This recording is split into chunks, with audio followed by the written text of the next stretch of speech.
think that's right.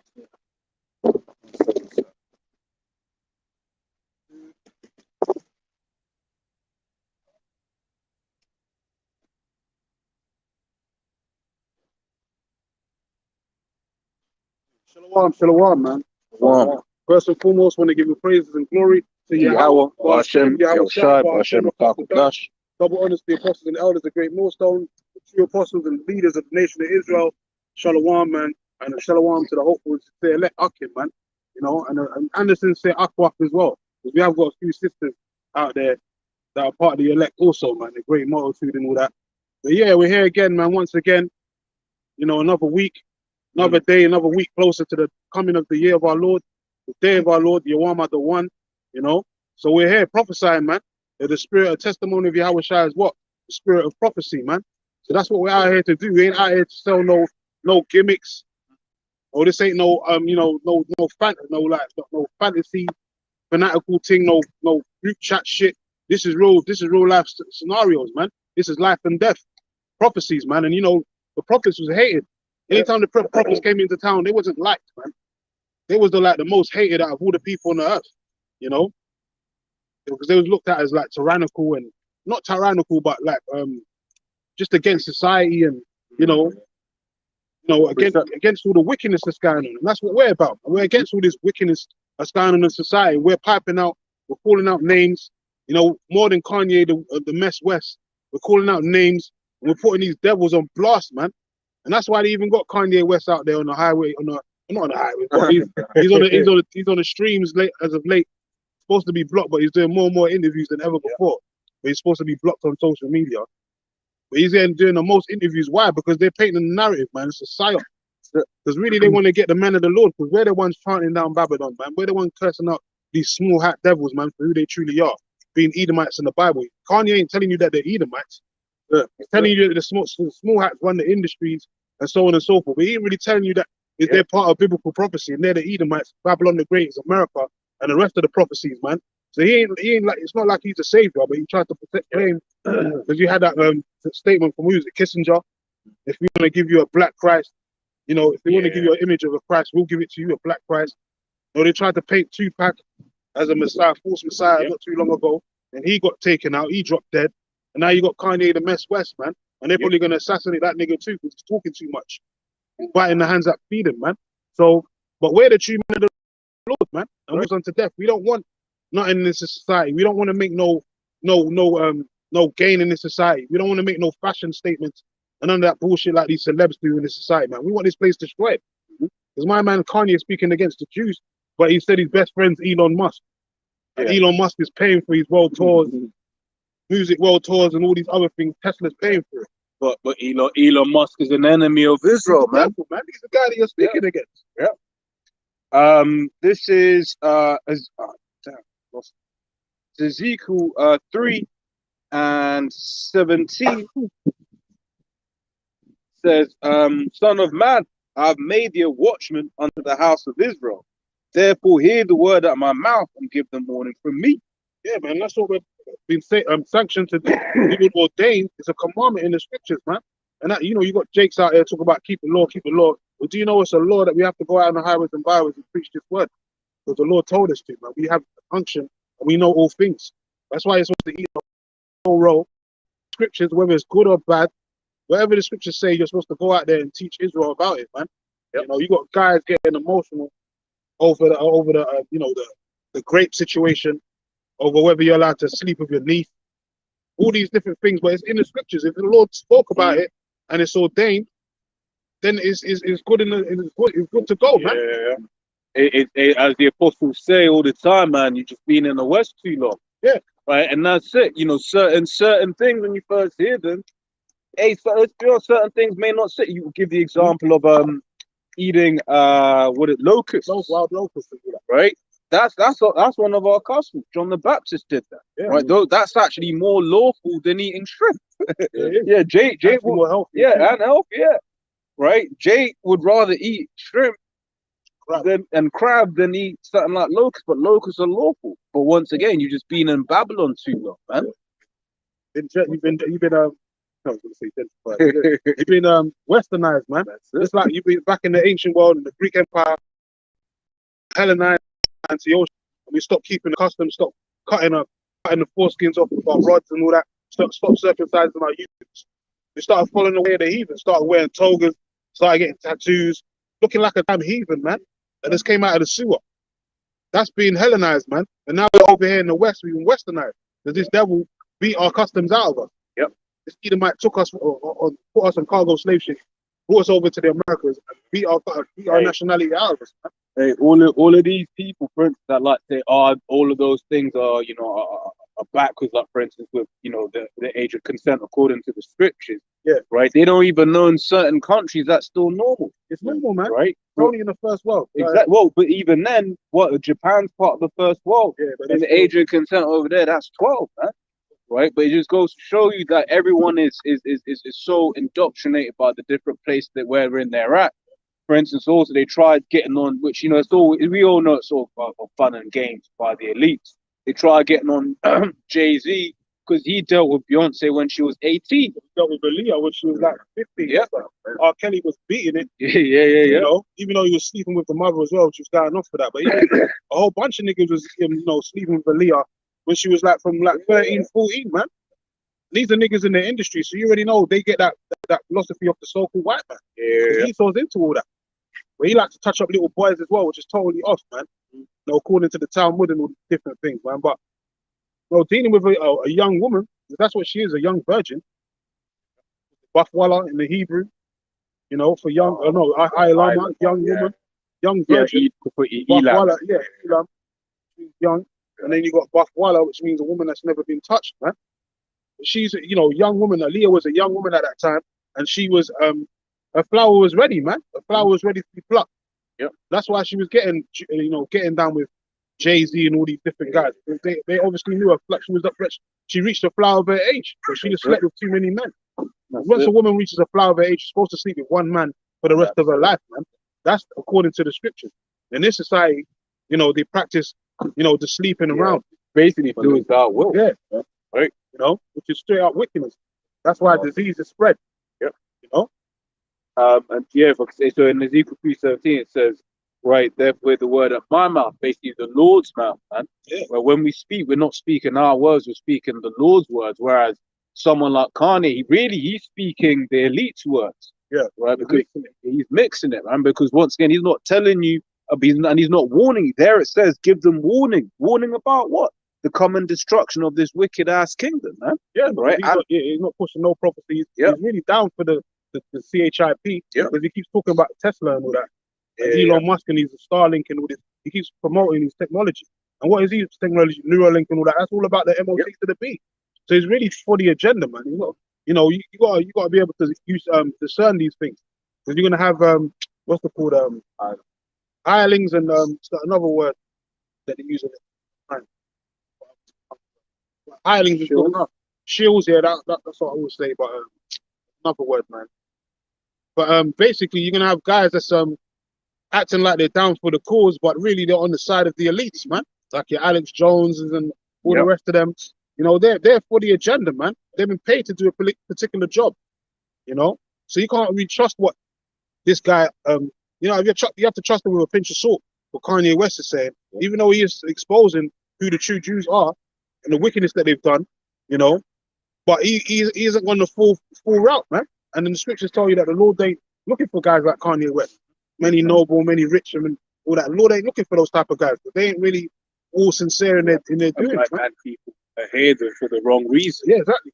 Yeah. It's supposed to be the words of this book that is supposed to entice people. Yeah, you know, I know Paul said, you know, I got them with guile and things like that. But ultimately, it was the truth itself, wherein it was like, yo, that's all right. But basically, what, you know, which why, for instance, the apostles get, you know, on these people, these individuals that are all about the entertainment. Yeah, and they always get you know, it's all about their accolades and what they've done. Are they the greatest artists ever? And then people are more concentrated than that. That's why they're listening to them. It's not for the simple fact. You know what I'm saying? Yep. Continuing on, says, when I say unto the wicked, thou shalt surely die, and thou givest them not warning. Yep. It says, "Nor speaketh to warn the wicked from his wicked way to save his life." The same, and that's it, man. When we're out here in the highways and the byways, we're telling our people to get right, right. Really, those things, those statements are for salvation, man. Right, and if you be of the elect, that you get a quick hearing, you get cut.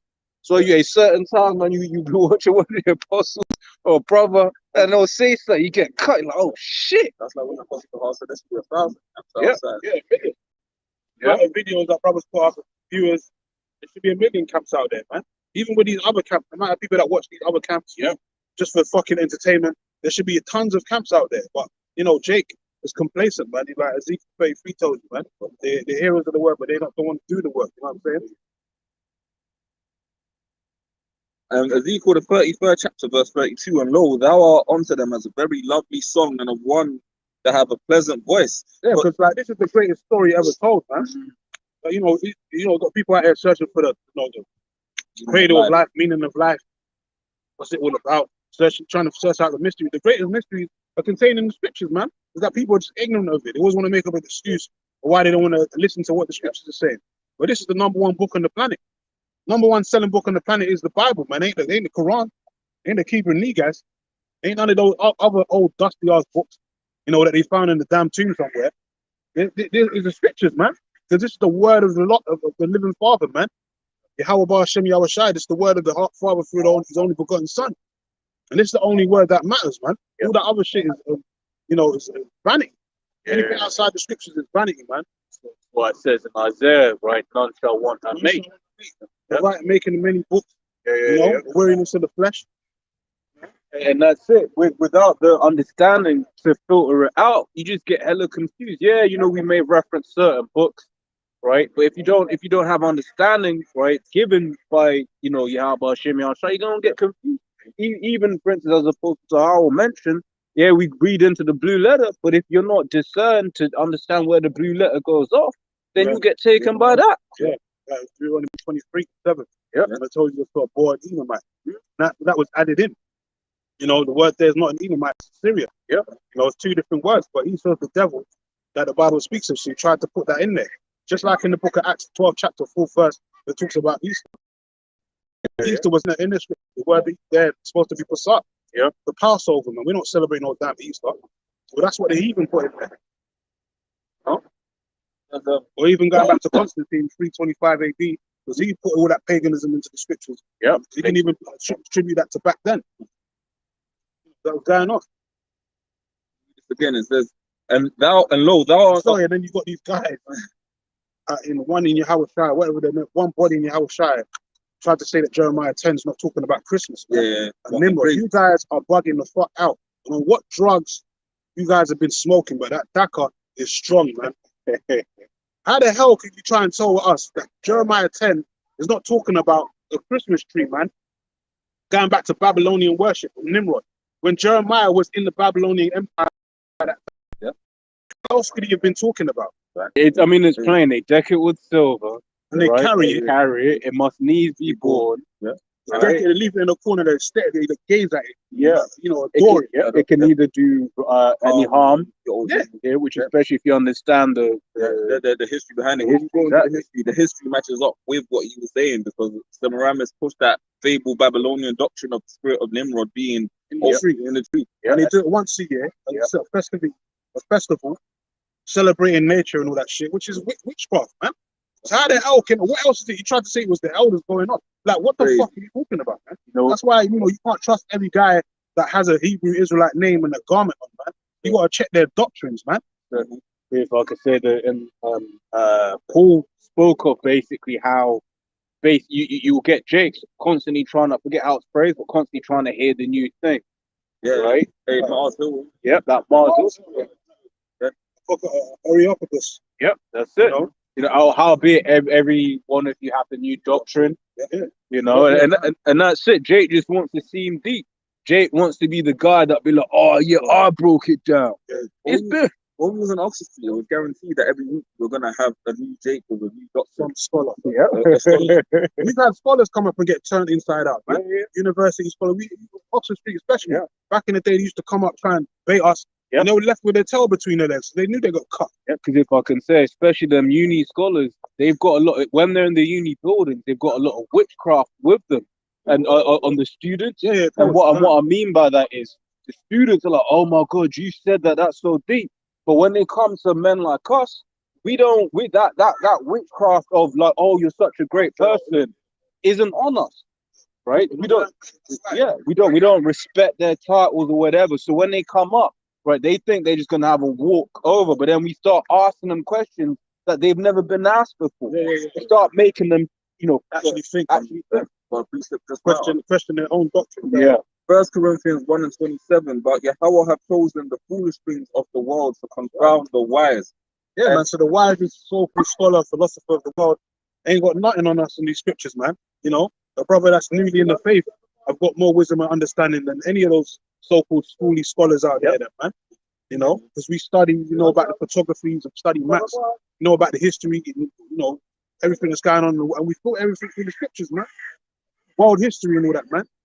That's what it's all about, man. And if I can say to back as well, the Bible at the end of the day is the deepest right-hand knowledge on the earth. Like we'll read like few scriptures like we spoke about the law at the beginning of camp, the wearing of mixed fabrics being off. Someone in the university will look at that and scoff at that and think that it's ridiculous. But like Elder Yashawamba, he brought out the knowledge on that, and the video, the science behind it, where it actually lowers your vibration frequencies like polyester. When you wear certain fabrics, it cancels each other out. Yeah. It's irritating to the skin as well. That's why sometimes you be wearing something, it gets itchy in certain places. You be like, damn, man. Just wearing, but you're not wearing this one cloth. You're wearing a multitude of different fabrics and fibers, man. So that shit's irritating to your skin. You get allergic reaction, certain times. That's why you're not supposed to be wearing no fucking mixed fabrics. But there's a science behind it. The word science means knowledge, man. And the true knowledge is in the scriptures. We had the wisest king on the face of the earth. He wasn't in Islam. He wasn't in none of those other false religions. He weren't but Buddhist and that. He was a man of the scriptures, man. His name was King Solomon. And in the reincarnation, that's our Lord and Savior Yahweh Shai. He was the wisest king of all the earth, man, at that time. Where did he get his wisdom and knowledge from? He got it from the scriptures. He didn't get it from no other book.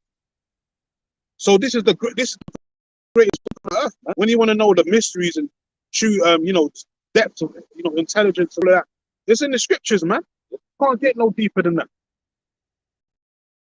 Even in the book of the 19th chapter, it talks about when you plant a garden, that you don't plant diverse seeds in your garden. That as well, because ultimately they cancel each other out. Like there's deep knowledge with the roots. Like that's a whole different topic. While trees and their roots. Jakes used to do that. Natives, especially when you used to plant certain crops, they'll plant it a certain way to make sure certain things don't lean on other things, and the weed and all that don't, block out. They knew about all that. Where did they get that knowledge from? Where did they get the knowledge of the constellation from?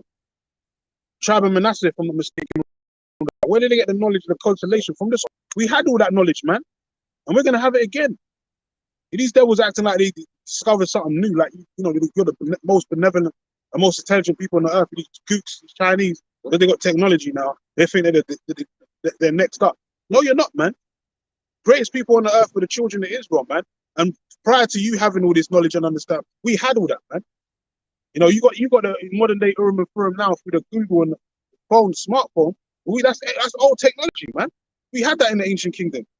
We had the Urim and the Thummim, the light and perfection, man.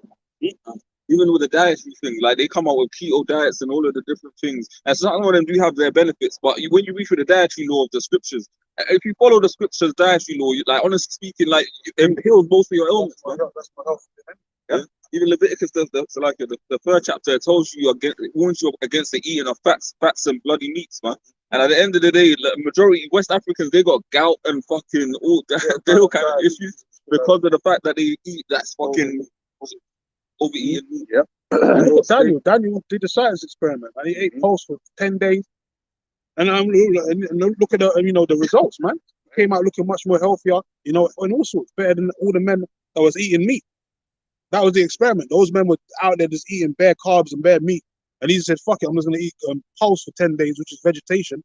And he came out looking much more healthy and better, man. Yep. Now, if I can say to show you the witchcraft of Esau, what Esau has done, he basically said, he's pushing this philosophy that you can't eat any meat whatsoever. But you can eat lab meat. Yeah, but you can eat the lab meat. But then also, he's pushing what? He's pushing the soy meat, right? you know, all of that you know, that fake meat stuff, you know, that vegan meat. Whereas when you look into soy, men shouldn't really be eating soy like that, man. Estrogen, yeah, right. On what you quoted earlier on, I found it's First Chronicles 12:32 says, and of the children of Issachar, which were men that had understanding of the times to know what Israel ought to do, right? The heads thereof were 200, and their brethren were at their commandment. And they knew what to do by looking into them stars, man. Yeah. Studying the star, knowing about the seasons. How did we know seasons coming? Because you watch the stars, study the sun and the moon. Yeah. You know, that's why we're lunatics. We go off the signs of the moon. That's why we follow the signs of the moon every month. You know, which the word month goes back to the moon anyway. Right. At the times, you know, but Esau, as it tells you in Daniel's, that they will seek to change the times, man, times and laws, and that's what they've done. That's why we're in this shithole that we're in now, when people are out here getting ready to celebrate Christmas and all that, forgetting about Purim and all that, man, or Hanukkah and all these things, the real festivities of the Lord. Instead, they want to celebrate, you know, high unholy days. Now we're in the month of October. What are they getting ready to celebrate now? Hallows Eve, man, Halloween, the witch's hour, and all that, man. Just straight out wickedness, man.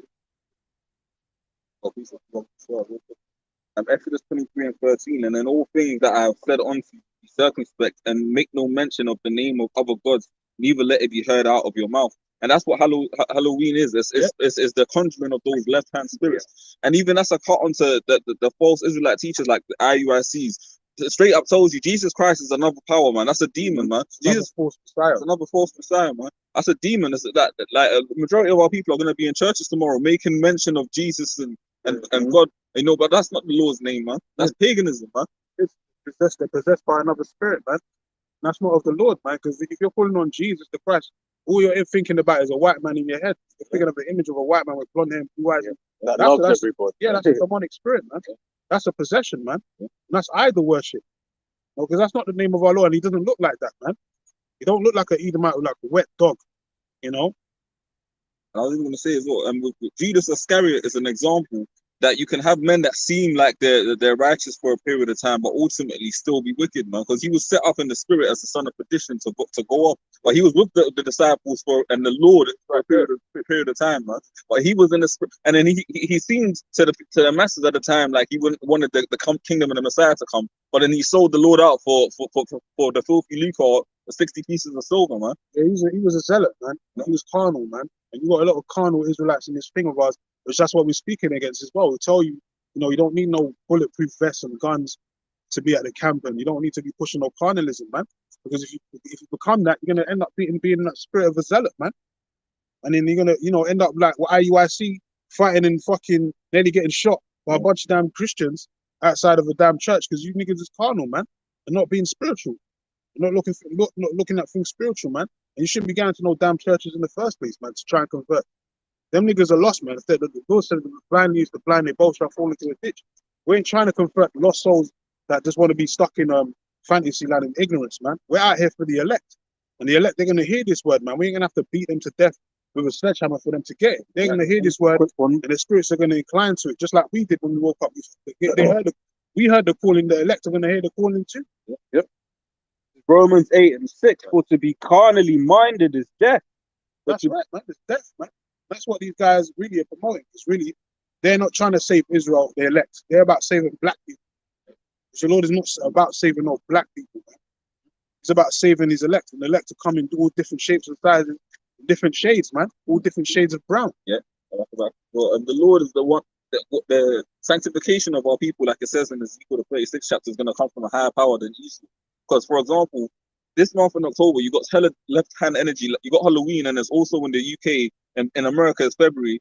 But you have Black History Month, and that is basically it's a celebration of that black culture, man. Yeah. You had what's it called, like P Diddy recently as well. Just before we started off working with my man Kanye, P Diddy.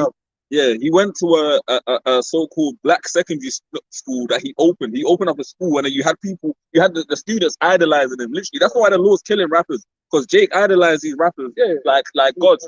And then you had the children fainting and their parents in the school like, oh shit. P Diddy, you know, but that's why the Lord is gonna kill you niggas, because you'll know a Diddy lyric, you'll know every single album he's dropped, but you won't be able to recite the 10 Commandments just to save your life. You know, you don't know the Lord. You don't, you would have been those same niggas that would have said free Barabbas and kill Yahweh Shai, but then you're with this, you're with this fucking Satan. That's what he is. He's Satan, man. Because wasn't that story, which we all know they get down like this anyway, but he did, like, there was that story where basically, yeah, but like people will come into, like, Jakes will come into his office and they'll force the Jake to give him head and shit. Yeah. Show his dominance over them. Exactly, man. That's that wickedness that he learned from exactly. the small hats. Yeah. That's why the scripture says, "Ye of your father the devil," man. Yeah. That's what he basically came out and said. It's like dominance to show you have power. That's the same thing that happened to him. Yeah. On his come up, whatever, he had to Aristotle records, whatever it was. You know, that's how you have to be in that industry. You have to do wicked shit, sadistic shit. You have to sell your soul, man. Yeah, like Esau gave you, Jakes, the so-called right to celebrate your Black History Month. And Edomite told you you're gonna celebrate that in October. Like, when the Lord liberates us, we're not gonna take any instructions from no fucking Edomite, man. We're gonna be like pretty much a kingdom, nation of kings and priests perpetually, a kingdom that reigneth forever. There's not gonna be a particular day when we have to go to the Edom. Like, the curses are gonna be broken off us and put on our enemies. So we're not gonna have to go to our enemy for the want of all things. That's proof that this man is ruling the earth. That's the Job 9:24. To back you on that, because one of the curses right now, ye shall be the head and ye shall be the tail. Right. So for everything, hey, we want to get along. We want to do this. We want to do that. Guess who has to sign it up? Right. Black power is bullshit, bro. Because that so-called right was given to you by Black History Month was created by Edomite. You know what I mean? Like, that shows you it's bullshit. They don't really tell you the true heroes are, man. And they're not black, man. They're Israelites. That's why they keep trying to push this black. The word black, this means negative, means dark. You know, it means wickedness. You know, there's nothing great about being black, man. Basically, you're just lost in the source. You're lost in your mind. And you can't attribute any greatness to blackness. Oh, you can't. Right? Because at the end of the day, and this is it. Like, I was watching Human Playground by on Netflix and narrated by Idris Elba. Right, and then basically they went to, like, one of the things they went places was in the land of Ham, right? And then obviously we know, I was like, bro, these are Hamites, man. What would you call it? They were drinking the cow's blood and shit like that. You know, doing all of that Hamite stuff. He didn't go to West Africa. He went to some other part of Africa. Yeah, but this is the thing, because Esau did that, because Esau lumps everyone by color, right? Jake now and other people are looking at you. See, I all told you about these blacks. But even I'm like, oh, these are some heathenistic shit, man. Those aren't our people. They ain't our people, man. They know that. That's why he always told Jake, you man are foreign. We ain't African. We ain't African. Especially they say that to the so-called American Negro, man. They say you're not African, man. Let me finish it. Hebrews 8, I'm not going to actually start that one. It says, verse 5 says, for they that are after the flesh do mind the things of the flesh. For they that are after the spirit, the things of the spirit. For to be carnally minded is death, but to be spiritually minded is life and peace. Right? And once again, we've just been speaking about how that black is really representative of death. Right? In verse 7, it says, because the carnal mind is enmity against the Most High. For it is not subject to the law of the Most High, neither indeed can be. So then they that are in the flesh cannot please the Most High. But ye are not in the flesh, but in the spirit, if so be that the spirit of the Most High dwell in you. Now, if any man have not the spirit of Mashiach, right, he is none of his. And that's it. If you got the spirit of Yahweh Shai, guess what you go and do? Right? You go and speak, you go and mention the name of Yahweh Shai, man. Right? You're going to be like, look, man, this is this is the real a savior of the world. And this is what he represents. Right? Romans 7:14. For we know that the law is spiritual, but I am carnal, sold under sin. And that was Apostle Paul basically speaking about the deficiency of his flesh, that no matter how much he tries to be perfect, there's always an imperfection in his flesh. Constant battle.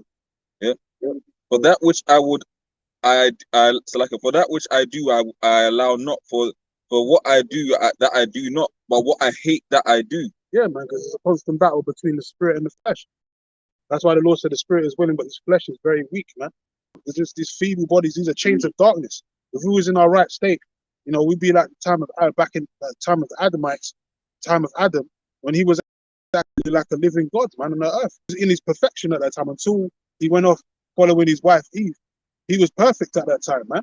And we're gonna be like that once again. We're gonna have all the knowledge and wisdom of the world, you know, the creations, you know, because wasn't Adam and all that naming the animals and all that. So he had the wisdom of the Lord in him, man. You know, he had that breath in him. We're gonna have that breath again. We ain't gonna have to take no tests and do all these different science experiments to get all that. The Lord's just gonna give it to the elect. That's the spirit. We're going after the camp, the Lord's will. We're gonna go watch Black Adam. You know why they call him Black Adam? Because the original Adam was a so-called dark-skinned man from the dust of the ground. These devils know that, man. That's why they made this Marvel movie called Black Adam, to take the piss out of you. How you try this, man? You niggas don't really seem to realize you're the greatest people on the earth. Black Adam. Who was Adam, man? He was a man of the scriptures. He didn't come out of no other book. And he was a so-called Black Adam. And he had all kinds of spiritual power. Who has spiritual power? All the men in the scriptures, man, of the Bible, the Israelites.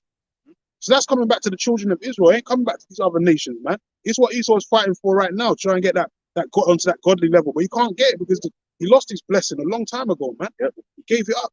He's trying to get it by them carnal means. Yeah, by his technology and all that. By his technology. And that's what, for instance, one of the things we mentioned before the camera was on, right? One of the things that he does is with all of this technology, right? Revelation 16:14 speaks about the miracles, right? Right, that he's going to do with his technology. That's why, for instance, you get people that quote unquote can't see. Esau will give them an injection. Esau will give them some bionic eyes, and then all of a sudden they can quote see, right? But these things really in the kingdom, we ain't. If a Jake is which Israel, we ain't gonna be. Yeah, we ain't. You know, we ain't exactly. We're gonna be perfect. Yes, sinless, right? But if there was blindness, it'll be a thing of you just speak it and it's gone away. Yeah. Right, look what happened with Yahweh Shai. Yeah. Right? And the Lord is and the Lord is gonna ground. You mix it with saliva and put it on the man's eyes and he can see. Yeah. You know? And even in that there is that so many of these things that Yahweh Shai did, right? For instance, the man that wasn't able to walk, right? What did Yahweh Shai say? Yahweh Shai says, get up, he sprung up, he said. Right, so he was the original Black Adam. Yahweh Shai. He was the first Adam. Yep. The first Adam and the last Adam was Yahweh Shai, man. Because he was even a scene in the trailer and all that, you know, spoiler or whatever. But you know, they're shooting bullets at him, and then he starts levitating and saying, "Your magic is weak." And the bullets at his back, he catches one of them, you know, does a Neo and all that, just drops it, man. Yeah, who's Neo talking about? That's talking about the Lord. Because even the maker of the Terminator and the Matrix, the same woman that made the Terminator made the Matrix, man, and she said that the Neo represents the Lord, man. You know, and John Connor as well represents the Lord, the Savior, fighting against the machine, fighting against this world, man, fighting against the Matrix. So all those things coincide with the greatest men that live on the face of the earth, which are Israelites, man. Starting with our Lord and Savior Yahweh Shai. He's the true so-called Black Adam. He's a dark-skinned man, and he's coming back, man, and he's gonna have spiritual power too. So when you devils try and attack him, you're gonna get destroyed, man. And then you're gonna be the joint heirs are gonna have that same power, man. We gonna get spiritual power. Ain't gonna be no CGI or no Hollywood movie, man. It's gonna be real life, man. We gonna fuck you devils up. We gonna bright burn you and all of that shit, man. 1 Corinthians 2:14, but the natural man receiveth not the things of the spirit, but they are foolishness unto him. Neither can he know them because they are spiritually discerned. Yeah. So when you're not in the spirit, you're lacking, man.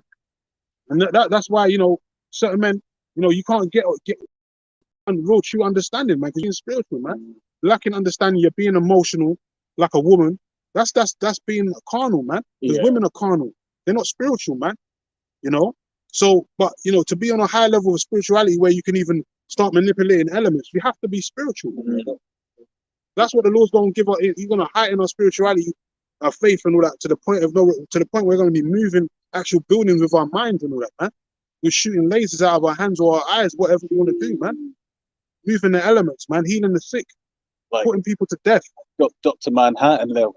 You know what he got so powerful, just kind of just looking at everything, just like close, man. You remember what he did with the tank? Yeah, just none of that. Like no effort. You know, Jay would be on the basketball court That's effortless. the highest form of Yeah, spirituality, man. you go and see effortless. Man. That's the highest form of spirituality. You have to be spiritual if you want to get them spiritual gifts. This is Psalms 144 and 1. Blessed be the Lord Jehovah, my strength, which teacheth my hands to war and my fingers to fight. That's King David right there. And he wasn't a carnal man, but he had much blood in his hand because the Lord gave him the spirit to be a mighty man. Man of war, like himself, man. The Lord's a man of war. And King David, his name Dawiyad, means beloved, man. A man after the Most High's heart. So he had the spirit of the Lord on him when he was going around, you know, taking down the nations, man, taking down our enemies. And he was a great king. So the Lord endowed him with that spiritual power, man. He was a highly spiritual man. Says, Lord, what is man that thou takest knowledge of him, or the son of man that thou makest account of him? Man is like to vanity. His days are as a shadow that passeth away. Yep. Bow thy heavens, O Yahweh, come down, touch the mountains, and they shall smoke. Cast forth lightning and scatter them. Shoot out thine arrows and destroy them. Yeah, we give reverence to the power of the heavens and earth, man. We can't. Psalms 18, innit? Because you can't do nothing without the Lord, man. Without the Lord say so, man. He's the one that, you know, ordains stuff, man. He's the one that gives the green light in life and death. You know, whether you get power or not, it's the Lord, man. So you have to reverence and show favor to the Lord all the time, man. That's what King David was doing. He wasn't reverencing himself. No. He says right here, he says, happy is the people that is such case. Yea, happy is the people whose God is Yahweh. That's it. All about the Lord, man. And that's what we're about. We're about our Father's business. We're out here promoting Yahweh B'Shem Yahweh Shai, man. We're ambassadors of the Lord, man. We ain't out here trying to, you know, you got a product and all that, you're a salesman. Like, we're the salesman for the Lord, basically. We're trying to sell you the truth, not sell it and buy it. Not. We're not actually sell it to you, but we're like the greatest advertisers, you know, for the Lord, man. And it's coming. But that's it. Because once again, go out on the highways and what's one of the things you got to do? You gotta have the, you know, when these, because you mentioned advertisers, you got the billboards out there. People are going about their business. They're like, oh, that's a new product. I've never seen that product before. Let me go in and see what it is, and that you can liken to. Oh, what are these guys? I've never seen. Let me go up to them and hear what it is they have to, and then inquire, man. Right? We're heralds of the Lord, man. That's right. Messengers. This is Deuteronomy 20 and 1. Just to show us on the point of the Lord being in control. Deuteronomy 20 and 1. When thou goest out to battle against thine enemies and seest horses and chariots and a people more than thou, be not afraid of them. For the Lord Yahweh thy God is with thee, which brought thee up out of the land of Egypt. And it shall be when ye are come nigh unto the battle. And look at this. That's how deep the Lord's intervention is. That you have a priest there, just literally to be that mediator before you go to war. It says that the priest shall approach and speak unto the people, and shall say unto them, Hear, O Israel, ye approach this day unto battle against your enemies. Let not your hearts faint, fear not, and do not tremble before, neither be terrified because of them. For the Lord Yahweh is your God, that goeth with you to fight against your enemies to save you. That shows that like King David, King David at the end of the day knew that the Heavenly Father was the mediator. There's numerous accounts of King David's wars where he liaised directly with the Lord, and the Lord basically told him before he even went to fight what the outcome would be. The same with Joshua as well, you know, because at the end of the day, it's nothing happens without the sanction of the Lord. Right, and that's it. That's why Saul, and on the left hand side, the Lord told Saul that he would die in battle, and there was nothing he could do about it. Because him and his son. Yeah, because the Lord has control, man. That's why. Yeah, someone even wicked. Like, he actually loved David. Like, he was like best friends and all that. Yeah, true brethren and all that, man. So Jonathan didn't actually do anything wrong, but because of what his father did, curse fell upon him as well. See, true love there, man. Yeah. The only one who survived that was his daughter, and then she ended up being put in a dungeon. She was wicked. And shall say unto them, Hear, O Israel, you are supposed to stay unto battle against your enemies. Let not your hearts faint, fear not, and do not tremble, neither be terrified because of them. For the Lord Yahweh your God is he that goeth with you to fight for you against your enemies to save you. Yeah, so we don't need no other weapons. Go ahead. No, I was gonna say, and that's it, because it's Yahweh that. But it's actually now think about that more. In the ancient world, it was Yahweh fighting those battles for us anyway. Yeah. And then this time, guess what? It's Yahweh still fighting the battle for us. But that's why we were commanded, right? Zephaniah 3:18, to wait upon the Lord, man. Right? Because what does it say? It says, "Wait ye upon me until the day that I rise up to the prey." The Lord was respectful. Look at Gideon, bro. Like the Lord intervened so many different times and trimmed the army down, and then said, "Go with these 300 men and then go fight the war." Because I want it to be the story to be what Yahweh, the heavenly Father, Israel did, rather than what man. Yeah, exactly. And that's it. And that's why the Lord ain't looking for no carnalized dudes, because then what they just like in that story, right? Those Jakes are gonna be. You can imagine it already in the kingdom. Yeah, them Edomites, man. I had my gun, right, and I shoot it at him. Taking the glory for yourself. Taking the glory, but I ain't Like it. an Edomite. Yeah. So he got all the blessings now on the left hand side, but he basically tried to give all the credit, take all the credit for himself. That's why the scripture says he's a proud man, because he's very desperately wicked and proud, thinking that he got all this by his own gain, man, not knowing that the Lord is the one that sanctioned it in the first place, man. The Lord's the one that gave you this wisdom, knowledge, and understanding, technology to split the atom to make the bomb, to make the internet and all these other things technology-wise. It's the Lord that gave you those technological advancements, man. But you want to take the credit for yourself and be proud about it to the point where you're even trying to fight the Lord when he returns, man, that gave you those blessings. That shows you that you're the devil, you're a proud devil, and you need to be destroyed. And that's what happens when you bless the wicked, man. You give them an inch, they take a mile. But when you bless the righteous, they're going to give credit to where credit is due, like King David did. King Solomon did. King Solomon, when the Lord said, what do you wish for? He prayed for knowledge, wisdom, and understanding to rule over his own people. He didn't pray for the riches of the earth and all that. But Edomite, you know what he'll pray for? All the treasures, riches, all the wealth, all the wickedness in the world. Well, when after after Jacob got the blessing, what did he pray for? He said, "Look, man, I'm gonna kill my brother." First thing, serial killing, man. It's funny. More and more Edomites are being exposed to being serial killers nowadays, man. There's a Jeffrey Dahmer born every fucking day in this society, man. There's now just like the other day, you had one Edomite that got caught basically, kidnapping black women and hiding them in sheds and shit, and hiding them in underground, attics and shit, man, until one of them escaped. Beware of the beast, man. That's the beast, man. There's Jeffrey Dahmer born every other day, every week. You had an OnlyFans model that stabbed the Jake to death like a. Oh yeah. Oh, you had the Edomite nurse who basically was just killing all of them babies. She wrote about it. She's still trying to deny that she killed those babies, man. But she's basically said in a dossier, in a diary, that she's the devil, man. Yeah, and I'm pretty sure if you read up about her, they'll still be using some kind of polite word. Yeah, of course. Right? They're going to villainize it, like the Jeffrey Dahmers and the clown killer and all that. They're going to villainize them, like to say they were good people that just went bad. Yeah. Before you get that, let me grab. They're the Edomites. They're the seed of the wicked. Yeah, the scripture told you they're going straight in the spirit. They're born. The spirit that's in them is not upright. They're the wicked, but they're in the power seat right now. And that's why we're even more pissed, because these devils got rule over us, man. Like it tells you in the book of Job, man. Yeah. So that's why we need to get out of these devils. These same beast man people are making policies against that's going to just trying to destroy our lives, man. Yeah. So we need deliverance, man. Yep. Now before we get here, let me grab it. This is on what we were speaking about before. This is Psalms 18 from 32.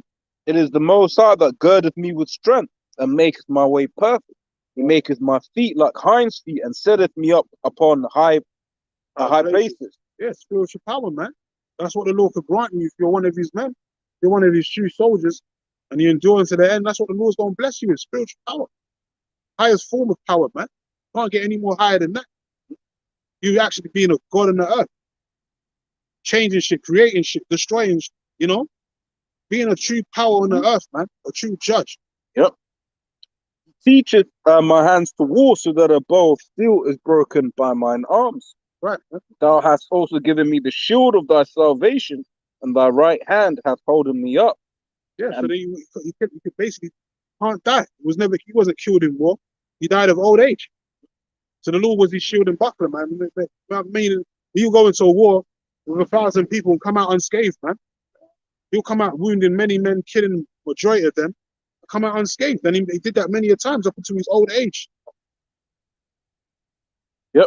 It says, and thy right hand hath holden me up, and thy gentleness hath made me great. Yeah, man. The right hand, that's that power, man. That's where that power comes from. The right hand, and we're on the right hand side of Yahweh Hashem Yahushai, where he's heralds, man. So that power's coming back in a major way. So he saw they got hella judgments coming to them, man. And the 2/3 ain't gonna make it on this side. Because as I said, the Lord's not coming for all Israel. He's only coming for the elect. Huh? Yeah, basically, just on the point of us being close to the Lord, man. This is a book called Manners and Customs of Biblical Times, page 56. Yeah, it goes into the name, like Hebrew name. I'll just quickly read a quick thing. It says the name of Yahweh was often incorporated into personal names, and Jake do this to this day. There's a reason why you're gonna meet hella Elijah Jakes or hella Jonathans and Joshua's, you know, because this is that spirit vibration. Yeah. It says the name Yahweh was often incorporated into personal names. Abijah means God is Father. Elijah, my God is Yahweh. Jonathan, gift of Yahweh. Yep.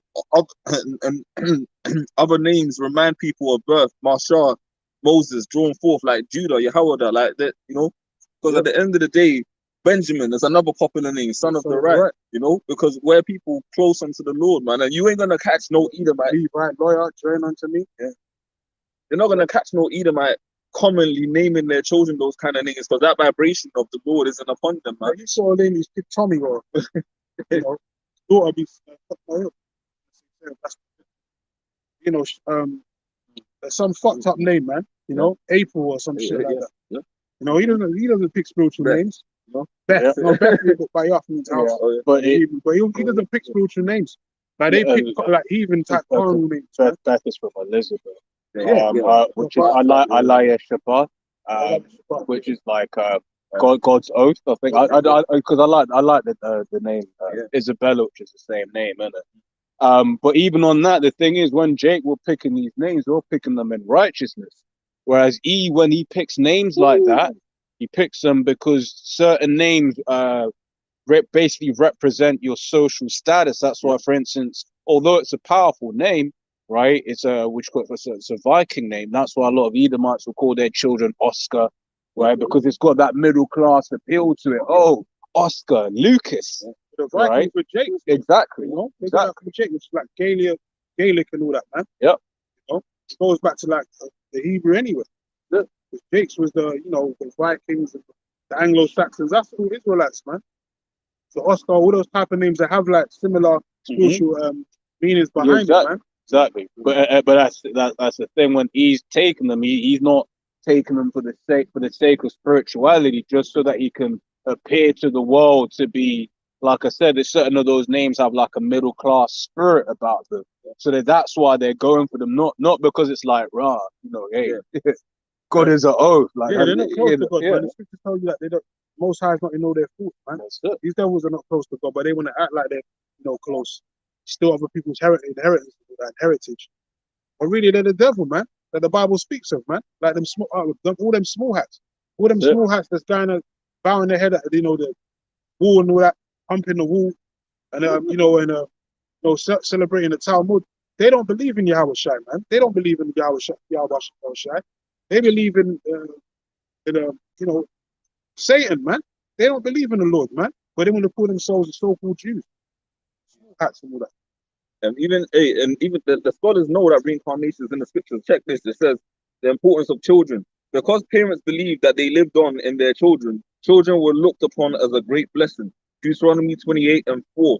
Blessed shall be the fruit of thy body and the fruit of thy ground and the fruit of thy cattle, the increase of thine kind and the flocks of thy sheep. That's for that as well. In Psalms 127:3, lo, children are an heritage of the Lord, and the fruit of the womb is his reward. As arrows are in the hand of a mighty man, so are children of the youth. Happy is the man that hath his quiver full of them. Right? That's all about legacy. Yeah. Even Edomites, they celebrate legacy. That's why you got the dynasties of today. Yep. Dynasty of the Rothschilds and all that. Because they know about legacy, man. They know that you're supposed to pass on your seed and your wealth and all your being to your babes. Scriptures talk about they pass their substance to their babes. Because they're able to. We're not able to right now because we're enslaved. And another thing back on the name thing, the scripture says that the Lord surnamed us. That's why we've got, names more related to the Yahweh Bashem Yahushai, the men of the Lord, the prophets and all that, man. Because That's a part of our customs, man. We're people of the Lord, man. So we draw near to him by our names and all that, our customs and all that, man. It says, if a woman could not have children, it was therefore seen as a curse from Yahweh because it was as good as extinction. And that's it, man. Whereas, that's why the scriptures say, you're turning of things upside down, right? Because I don't know about how it is in your, what you call, where you work, or where I work, man, men and women straight up say, no, I don't want any children. And I just talk about that. Yeah. Girls taking contraception jabs and all that, man, because they trying to forbid themselves from getting pregnant again, which is straight out wickedness, really. Yeah, a child is a blessing of the Most High, but he's basically, he's basically flipped it round to basically make it seem like it's a torture, right? But this is it. This is because Esau has made you, has made himself your God, right? So that's why, for instance, when people get old, what would happen in the ancient world, right? Those parents, the parents will live with the children. The parents have got someone to take care of. But guess what? In this Western world, it's okay. The state will take care of you, right? But that's why. Would you call it? That's why, ultimately, this even on that alone, this kingdom needs to be taken out. That's practicing depopulation. It's all about. It's also be fruitful, multiply, replenish the earth, man. That means keep repopulating, keep regenerating, man. And that's why people are so damn unhappy deep down, because it's just like it's a natural. You're basically having to suppress natural urges. Like you really think about it, these are the same devils that speak about, which is all bullshit. Got to stress that before I make this point. These are the same devils that speak about evolution. So, okay, cool. Man has, according to your bullshit philosophy, been procreating for however long you say they have. And then all of a sudden, they're just going to be like, oh, actually, I don't want to do this. But that's not progression because of mental illness, man. Back in the ancients, men were having 6, 7, 8, 10, like 10, look at RB. Jacob, you have 12 kids, right? 4 different women. Oh, but if I can add to that, bro, the witchcraft that Esau then applies is, they did that because they were poor and their children weren't likely to survive. That's BS, man.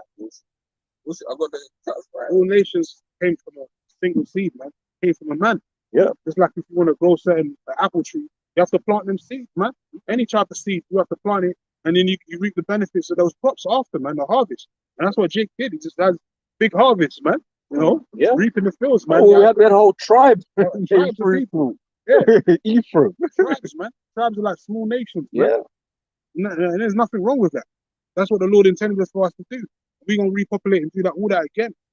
After the smoke is cleared, when the dust, this dust is settled, and Babylon the Great is destroyed by nuclear warfare. And it will be destroyed, man. You just seen Iran join the war against with Russia in Crimea against Ukraine. Sending drones and all that, sending foot soldiers on the ground, and now they're getting sanctioned by the UK. So that war's gonna pop off very soon, man. When that war, when the dust is settled, once the smoke is cleared, that's when righteousness is gonna reign on this earth again. These devils ain't gonna be able to stop shit. All your depopulation tactics, all your Bill Gates scenarios and all that shit's gonna be done away with, man. This guy's always coming out saying there's gonna be a new pandemic. These devils are trying to just depopulate the earth.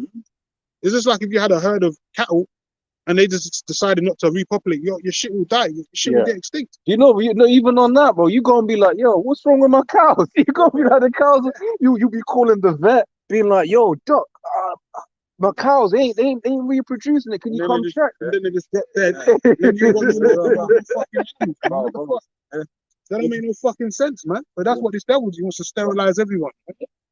I'll just put this. It says, if a woman could not have children, it was therefore seen as a curse because it was as good as extinction. Right? Sorry, on that. Yeah, it is extinction because you want to sterilize. You're sterilizing us through the food, through medicine. Everything is just to basically stop men from and women from reprocreating on the earth, man. Yep. This is 1 Samuel 1 from 2. No, from 1. Now there was a certain man of Ramathaim Zophim of Mount Ephraim, and his name was Elkanah, the son of Jeroam, and the son of Elihu, the son of Tohu, the son of Zoph, an Ephrathite. And he had 2 wives. The name of one was Hannah, the name of the other Peninnah, and Peninnah had children, but Hannah had no children. And this man went out of the city yearly to worship and to sacrifice unto the Lord of hosts in Shiloh. And the two sons of Eli, Hophni and Phinehas, the priests of the Lord, were there. And when the time was that Elkanah offered, he gave to Peninnah his wife, and to all her sons, and to her daughters a portion. But unto Hannah he gave a worthy portion, for he loved Hannah. But what? But the Lord had shut up her womb, right? Says, and her adversary, because that's it. Back in the day, it was I gave him kids. What you say? Right? That was something of to be applauded, right? But even both of these things here, well, the fact that what do you call it? The man Elkanah had two wives for one, right? And the fact that the women were like, basically pro-children. That's something that is alien. Yeah, pro-life. Yeah, that is something that is alien in this world. Yeah, man. They're pro-life. They look down upon you. Yeah. Says, and as he did so when she went up to the house of the Lord, so she provoked her, therefore she wept and did not eat. Then said Elkanah to her husband, Hannah, to her, Hannah, why weepest thou, and why eatest thou not? And why is thy heart grieved? Am not I better to thee than 10 sons? So Hannah rose up early, after they had eaten in Shiloh, and after they had drunk. Now Eli the priest sat upon a seat at the post of the temple of the Lord, and she was in bitterness of soul, and prayed unto the Lord, and wept sore. And she vowed a vow, and said, O Lord of hosts, if thou wilt indeed look on the affliction of thy handmaid, and remember, and not forget thine handmaid, but wilt give unto thine handmaid a man-child, then will I give him unto the Lord all the days of his life, and they shall not raise come upon this house. On a man-child, I'll quickly, Rachel told Jacob if she had no children, she would die. Genesis 30 and verse 1. Hannah believed her childlessness was Yahweh's punishment. 1 Samuel 1 and 16, like you just read. Elizabeth knew the reproachful looks she received from people because they believed she had done something to upset Yahweh. When John was born, she knew that the Lord had taken away my disgrace. Luke 1:25. A cause for joy through all babies were boys, as the real blessing. Yeah, the boys is a blessing, man. Yeah. That's when Yahweh was born to Mary. That was seen as a blessing, man. It wasn't no immaculate conception either. John and Mary had sex, man. They consummated the marriage by having sex, knocking the boots, so to speak. Sealing the deal. He busted sperm in her stomach, and she brought forth the man-child, man, which is Yahweh Shai. And that was a blessing. That was a savior being born. Who was that man that he said he didn't want to die until he saw the Lord? Yeah. That was a blessing. And he saw him. He saw him when he was born. And then he passed on to the spiritual realm. Yeah. But that account that we just read in 1 Samuel is proof of what they're saying there about the fact that not having children, right, is basically a judgment of the Lord. Because when you read the second chapter, it says the Lord killeth and the Lord maketh alive, right? And it's the Lord, and as we read also, the Lord had shut up her womb, right? And so all these pictures now, they must be under the heavy person of the Lord, because a lot of these hoes are desperately just not even trying to have kids. They're not trying to, and they're just being wicked on purpose, right? And they're killing their babies, right? And if I can add, a lot of them now basically are getting to the point where they physically can't, not even necessarily because of age, but basically because they've had them. You mentioned the implant, for example, all these contraceptions. They've been on them for so long that basically their body don't work anymore. Yeah. Because when you actually understand how them things work, basically how it works is it sends hormones into your body to basically make it think it's pregnant, right? And therefore is like, oh, I don't need to produce an egg because basically I'm in this state. So now imagine your body's been in that state for so long. Over time. Your body's, is gonna be like, yo, hey, something ain't right. Maybe I need to hold off. Because even in our law, right, you ain't even supposed to deal with your woman. No, not only that, but after she's given a birth to a child, and if it's a man, it's one period. If it's and if it's a woman, a child, it's exactly right. But even in that, 7 days for a boy, 14 all together, because then there's a bit on top of that as well, right? Because it's like, but even on that, what that means is, although the woman's body is being purified, also means she can't get pregnant again straight away. Right? It gives time for that body to rest. Now imagine you've got chemicals that they're taking, that makes them think they're constantly in one state. The body's gonna be like, yo, something ain't right. So it says, men stayed with the family, um, and so increased in its size and wealth with wives. So you increase the wealth of your family with wives because your women either at the end of the day nurture the household, which makes it easier for you to carry out your manly duty, or they do little tasks to add on to it. And more children. Girls, on the other hand, were valuable for only their work they could do while they were young, and for the bride price that would be paid as a form of compensation when they moved on other family, a transferal of assets, man, because you're your father's possession, and then your husband's. But I just wanted to quickly just on that point. Fidelity. A man was exhorted to be faithful, and he was put to death if he violated a married woman. Leviticus 20 and 10. Which is what adultery. Yeah. You violated a married woman. You're gonna lay down with another man's wife. That's a form of adultery. But it doesn't say that a man can't have another wife, like it tells you in Exodus 21 and 10. It says he was not punished if he violated an unmarried girl. He had to marry her. Deuteronomy 22 and 28. So she had to be guys get emotional over that because of this the scenario. Yeah. A man seeing a woman, a damsel in distress, and you just grips there in the hay and plowed her and planted your seed. Then you have to go to the father and declare that you popped his daughter, and he might be vexed about it. The father might even be vexed about it, but really he has to give his daughter away because his daughter's been plucked. So it says the married woman let me read it. It says he was not punished if he violated an unmarried girl. He had to marry her. Deuteronomy 22:28. The married woman, on the other hand, was put to death if she had sexual relations with any other man than her husband. That's adultery. She's already married. She's already betrothed, and that man, he gonna get put to death also, man. Only way she won't get put to death is if she screamed out and she wasn't with it. But it's the most likely, like these hoes today, they're about going around sleeping around. They're about catching bodies, as they call it. So they want to catch as many bodies as they can before they get old and decrepit. So they're just willingly out here committing adultery, man. Tom, Dick, Harry, and Sally, man, mixing it up and all kinds of shit. So them bitches are gonna get put to death. It says, but betrothal. Once the arrangement to marry was entered into, there was a betrothal that was more binding than the engagement in contemporary society. Like, in this society, a woman will be engaged, so-called, but she'll still be out there doing scandalous shit, going to clubs, going to sleeping around. Going having a fucking hen do and shit. Well, in the ancient world, when a woman was betrothed, she had to wear a chastity belt, man. More times she wore a chastity belt, like a metal fucking underwear, whatever. You can't. Only man that can unlock it is her husband. They used to do that in medieval times, man. Because they knew they were treacherous. These hoes were started, could bring forth war to the kingdom by doing that shit, man. Because more time the king, we want to, give his daughter to another prince of another tribe or another kingdom, so that they can intermingle and intermarry the kingdoms together. Join forces, so to speak, so they give each other's daughters. And all that. But if a woman's already laid down, sport the rag or whatever, then she's fucked up that chance, man. It's real because it wasn't just a marriage between people, it was a marriage between kingdoms. I wanted to speak on something you mentioned up there. One thing I found very interesting is, well, first things first, will these Jakes now believe it now that Esau said it? Right, that's the first thing. But secondly, also, it's the choice of language there, right? Because they kind of did what, obviously we do it because, the censors on the algorithm and this, that, and the other, right, on the YouTube. But they didn't use the R word there. They said it in a much more flowery language.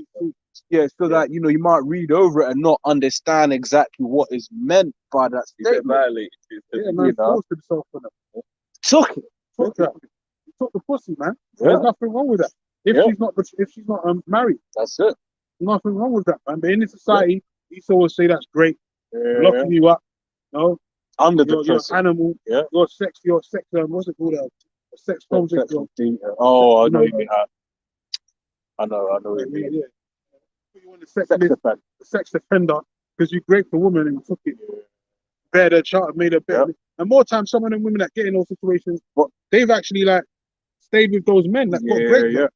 Because if I can say as well, and the way our Lord deals with it was actually a much better protection against that happening as well, right? Because when that happened, what does it say in the law? You actually have to stay with her, and then I believe you pay more dowry to the father. Yeah. So that it was kind of like you really had to like.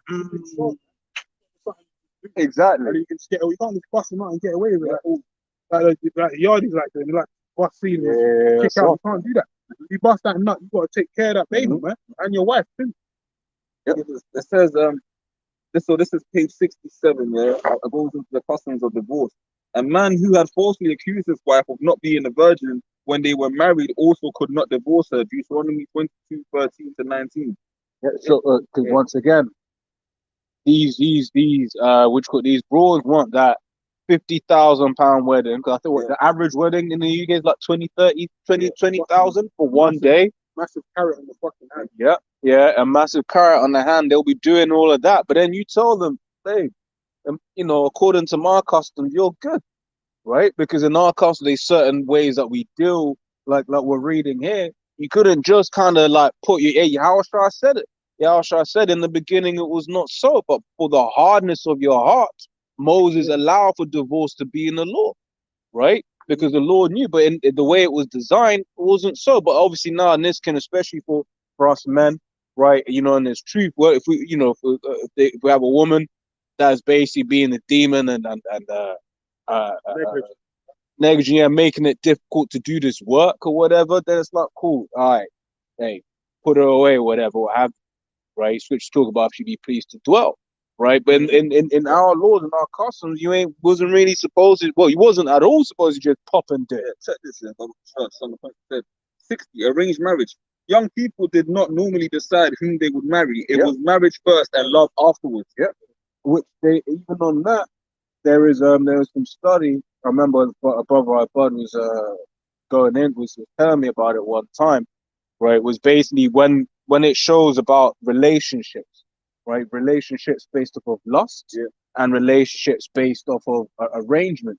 Right, and in terms of the level of love, right, apparently according to this research, at 3 years is when relationship based off of arrangement started being more than a relationship based off of lust, and that way is better. And the proof of that is this world. Right.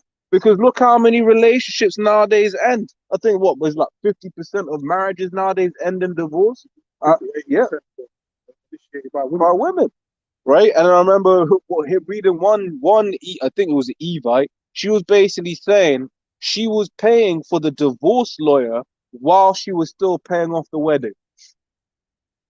It's a business, it's a transaction you do, and it benefits the woman, and that's why it don't benefit a man any way, shape, or form to get married in society. Because one, you're marrying your whole house to the government.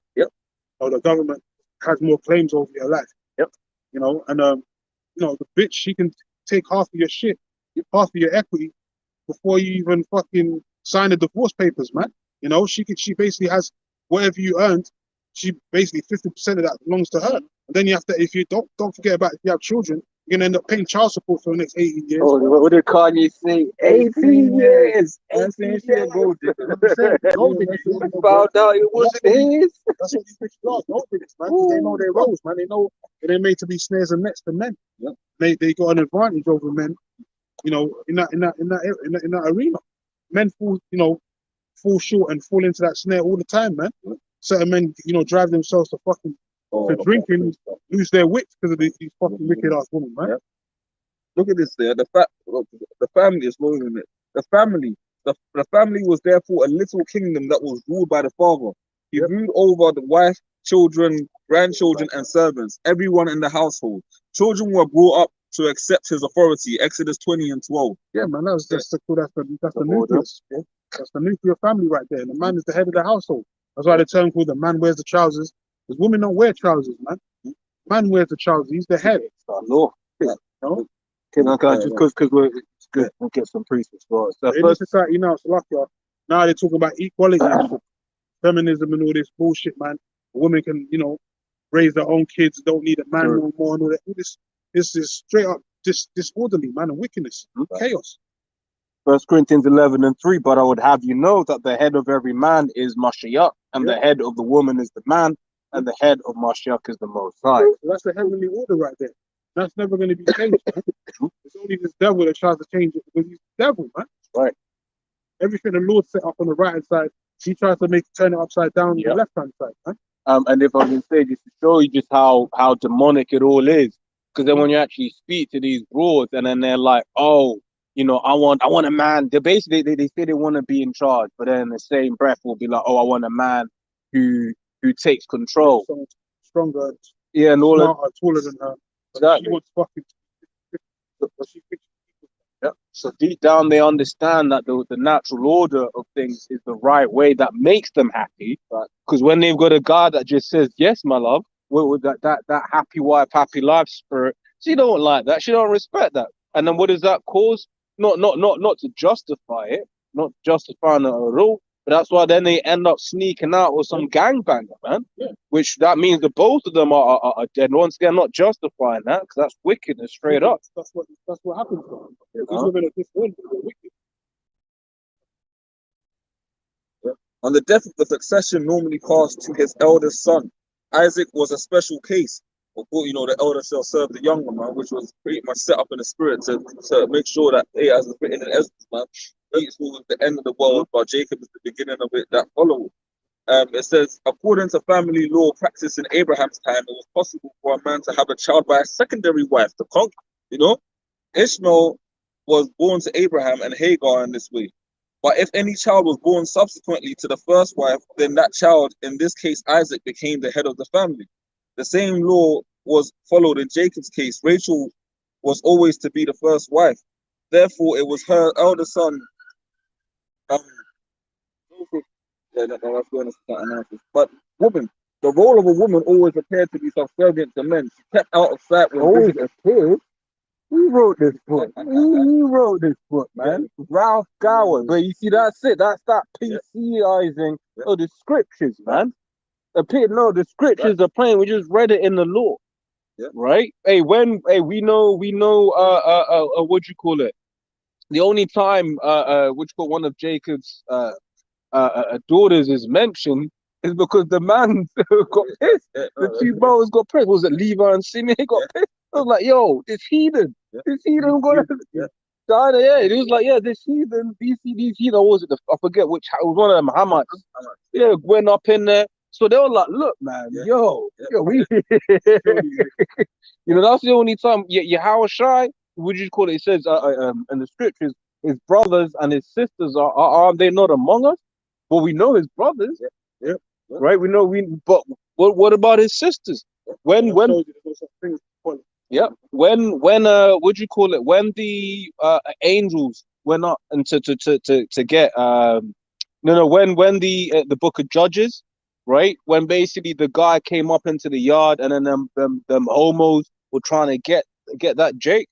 What did the owner of the house do? He was like, look, man, don't. It's like, look, man, don't do this wickedly, man. Leave this man alone and take my daughter, who's not known man, if I remember correctly. He was like, he's not known, but basically, take my prize virgin. Bro, that was money, that was dowry, right? But what bringing all of this out to basically say, according to the scriptures, a woman has a place, but it's nowhere near that of a man, right? Even in history, I forgot who shared it, right? I forgot who shared it. You know, I can't give the credit, but you know, someone had shared basic clip of the Roman arenas, right? And basically, women sat behind the slaves, man. Right, the women stood. If in an arena, the women would sit behind the slaves. So they all basically saying, look, you got the Edomite men, then you got the slaves, and then you got the women. Proverbs 31:3, give not thy strength unto women, nor thy ways to that which destroys. Why is that? Because you're going to end up with this cesspool, man. You're going to end up with a land of confusion. Women's rights, women's lives, all that bullshit is proliferating in society. Women are trying to be on even higher than men, not in the same scale. They want to be a higher earner than men. You know, it's straight up fucking debauchery, man, in society. You know, it just breeds chaos. That's why, you know, the more single parent households, there's more women being more dissatisfied in society, you know, suffering from depression and all that shit. Can't bring forth, not having kids, you know, want to be single parent, you know, want to be independent and all this bullshit. It straight up breeds wickedness, man. That's why the Lord ain't with all that, man. And also women trying to usurp authority over the man, which is straight up disorderly, man. Says Jeremiah 31:22. How long will that go about, O thou backsliding daughter? The Lord hath created a new thing in the earth. A woman shall compass a man. That's disorder, man. That's not order. That's disorder. That's chaos. Man. That's what this society breeds. That's why this place is going to be destroyed, man. Because there's no order in this place, man. Even within the household. No, that's why the kids are just doing what they want to do. There's no discipline in the house. Because the woman ain't disciplining her kids. She's just full of emotions. So the little brat, little girl was full of emotions, man, and be rebellious as hell. And even if there is a so-called man in the house, more time he's not even a man. Yeah, right? He's another man. He's another father's man. No? Because the woman's going around sleeping around, man. Well, even just in terms of the spirit that they have in their yard, like especially they just be all the feminine in the yard. Yes, honey. Honey. Okay, whatever you like, honey. Listen to a stepdaddy. That's not his original dad, man. That's not his biological father. He's not gonna listen. There's just gonna be chaos, man. That little nigga's gonna end up in the system sometime in the future, man. He's not already. No. It says here about the family unit. Family units in the West, in the 20th century are called nuclear because they are small, mother, father, and 1 or 2 children. I say that nuclear family? Yeah. No, that's what it's about. That's the foundation of any tribe, any nation is the family, man. How do you think we came about, man? Jacob, man. He had 4 wives, they had 12 kids. There was a unit, a family. When Joseph, got shipped off to Egypt, and then you had the rest of his family come to Goshen and all that, they were separate at one time, but then they came back as 70 souls in the land of Goshen, man. A family, and then he multiplied. Remember in Egypt, they want to say that Africa's the motherland. That's not the motherland, but we started as a nation in the land of Africa, a land of Ham, if you could say, technically, because we was in the land of Egypt, North Africa. We went in there 70 souls in the land of Goshen, and then we multiplied like crazy to the point where the Hamites had to put us in chains, man. They put us in slavery for 400 years, man. Well, they basically started applying policies that you see the new Egyptians apply. Because what do they say? So look, man, go kill all of the men child. Yeah, tell the men, go kill all the man child, right? Because basically, if we don't stop these guys getting too big, they're gonna be, much larger than us, and that's overwhelm us. Yeah, and that's basically what you've seen with these new Egyptians by way of these abortion clinics, right? Because when you look, I think it was like between, I forget the numbers, I'll have to look into it again, but millions of Israelites have been killed up in them abortion clinics, man. Definitely. Like there to the number of transatlantic slave trade, because these women be running to the clinic on a regular, especially Eve. Yep. She's running to that clinic, right? She's living next door, man. That type of shit, man. She's there in a heartbeat, just killing babies, man. And they're glad about it too. One bitch said she killed over 100 babies. Some shit like that, man. She's killed bare babies, man. They don't give a shit. Because how many men are they sleeping with? Well, the average teenager, from 18 to 25, how many men she slept with before the age of 30? Probably nearly 100 men. So how many babies is that she's killed? She's more gangster than you hood niggas, man. That's bitches from 18 got tens and hundreds of bodies, and then before they even reach the age of 21, man. Well, that's nowadays. One girl I'm talking to, she said she's in her 30s now, but she said she slept with over 70 dudes, man. She said 70, but she says probably a little bit more than that. She was just being honest. Yeah, I was like, yeah, it's probably double. I was just like, yeah, it's probably double that, man. But she's in her 30s, man. So imagine how many, really, the number of how many men she slept with. How many babies she killed. This place is gonna fucking go, man. This place is gonna go. But here it is. 2 things. You have our people that want to stay here. Another thing, people have a problem with us. We're basically saying, look, man, in our kingdom, these things ain't happening. But you guys are happy for these things to happen here. We ain't happy for that. See, here, because 100 you ate just off of pure number. That means that's at least 50 Israelite men that got killed, man. Oh, it's crazy. Right? That could have come, could have come back and killed off a whole tribe. Killed off a whole tribe. Yeah. These women are doing this on a regular now, a regular thing. That's why they're crying over Roe v. Wade. They want those abortion clinics to stay open. They don't even care if they're killing their own people. That's why the worst place for any black child to be is in the womb. Womb of a black woman, man. They're the devil, man. That's why the apostles push being careful to ask him who it is you lay down with, man. Right? Hey, there's saying I say. little pussy, man. It's not really. You know, because hey, you woman pregnant now your life is a living hell. Especially in these times, man, we don't want to be in that position, right? Burdens on the soul, man. Burdens, and and also imagine that happens to your child, and then she's there like 101. Oh, we got to get the hell up out of this. But that's why the scripture says, you'll set a mark upon the men that sigh that cry for the abomination that be done in the midst of. But then what does it then go and say? It says, begin at my sanctuary, man. You know, because me personally, I feel like I want to claim that individual to take him out, man. Right? Because that's just wickedness, man. Skip to the main bit. So it says about the woman. It was important that she. Sorry, it was important with this aspect of the family that if she was unfaithful to her husband and family, she paid with the penalty. Leviticus 20 and. But once again, it wasn't the fact that it was important. That was the law. Yeah. Right. Because we were commanded to do that. But if you didn't, you end up with this kingdom, right? So that's why the scripture says, it says that wickedness may be put out of Israel. And then what does that also do? Let's be real. You see someone. I remember there was a video that came out from Jamaica, where basically they were stoning that mole, right? I remember hearing the thud. You know, the thud when the stone hits. I was like, oh shit, right? So what? So then when that demon of adultery would jump onto the next person, or a demon of Moism would jump onto the next person, what would they remember? They'll remember those thuds. They'll remember that hurt. They ain't gonna be like, look, man, hey, nah. It says she paid the death penalty, but when her husband was, and they framed it as the word unfaithful to his wife with an unmarried girl, the girl became a member of his family. Yep. That's adding another wife onto yourself or a concubine, man. Yep. Oh, can you find the law? If you take him another wife. There's nothing wrong with that. It's just. Yeah. And the law said a man can have another wife. Yeah. But you gotta make sure you take care of her, just like you take care of your other wives too. Yeah. And once again they framed it like you said, you pointed out, they've been unfaithful. Look, your first wife knew the deal when she got there. and the proof of that is what? Sarah, it was Sarah that told Abraham to go into Hagar. Yeah. He said, and then she called him Lord. Yeah. She called him Lord, so she was in an order. Same with Rachel. He told Jacob, look, man, go in onto my handmaid, man.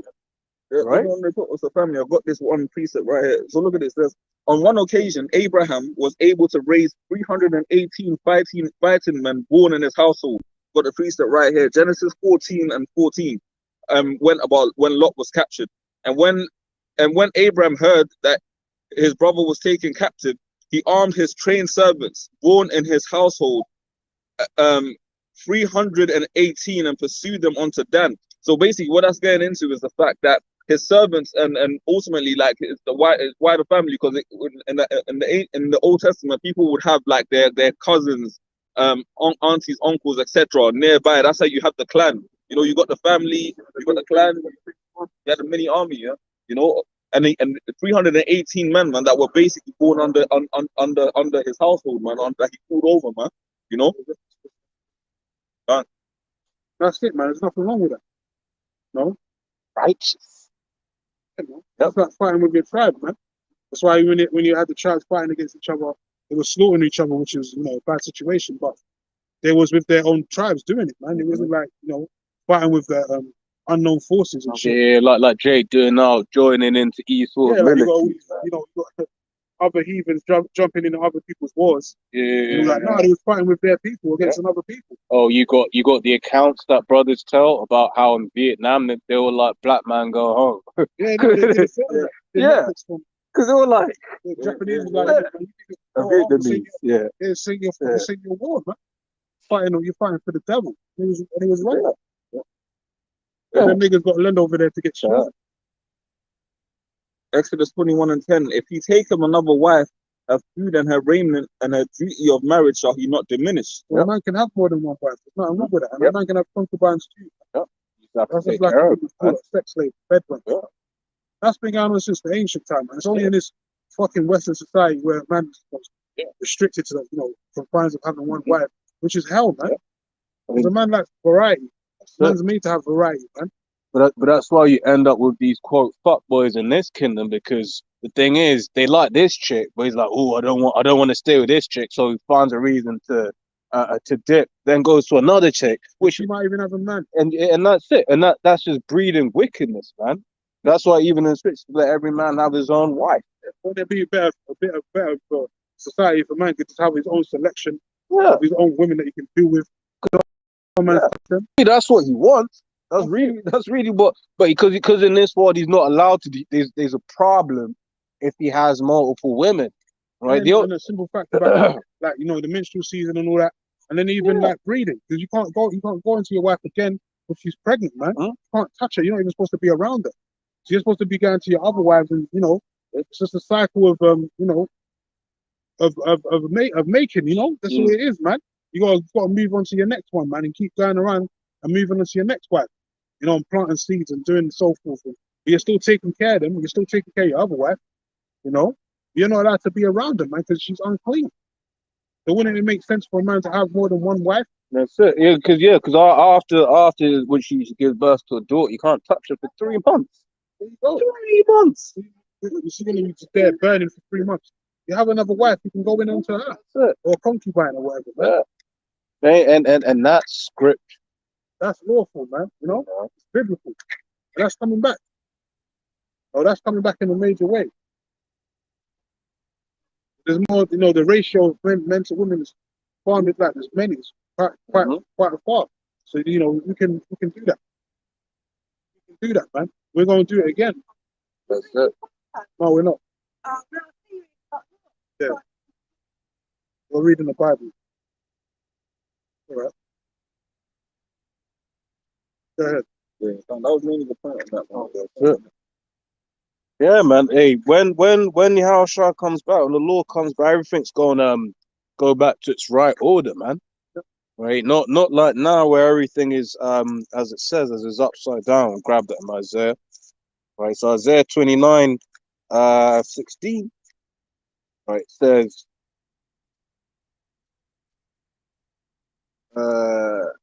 surely your turning of things upside down shall be esteemed as the potter's clay. Shall the work say of him that made it, he made me not, but shall the thing framed say of him that framed it, he had no understanding.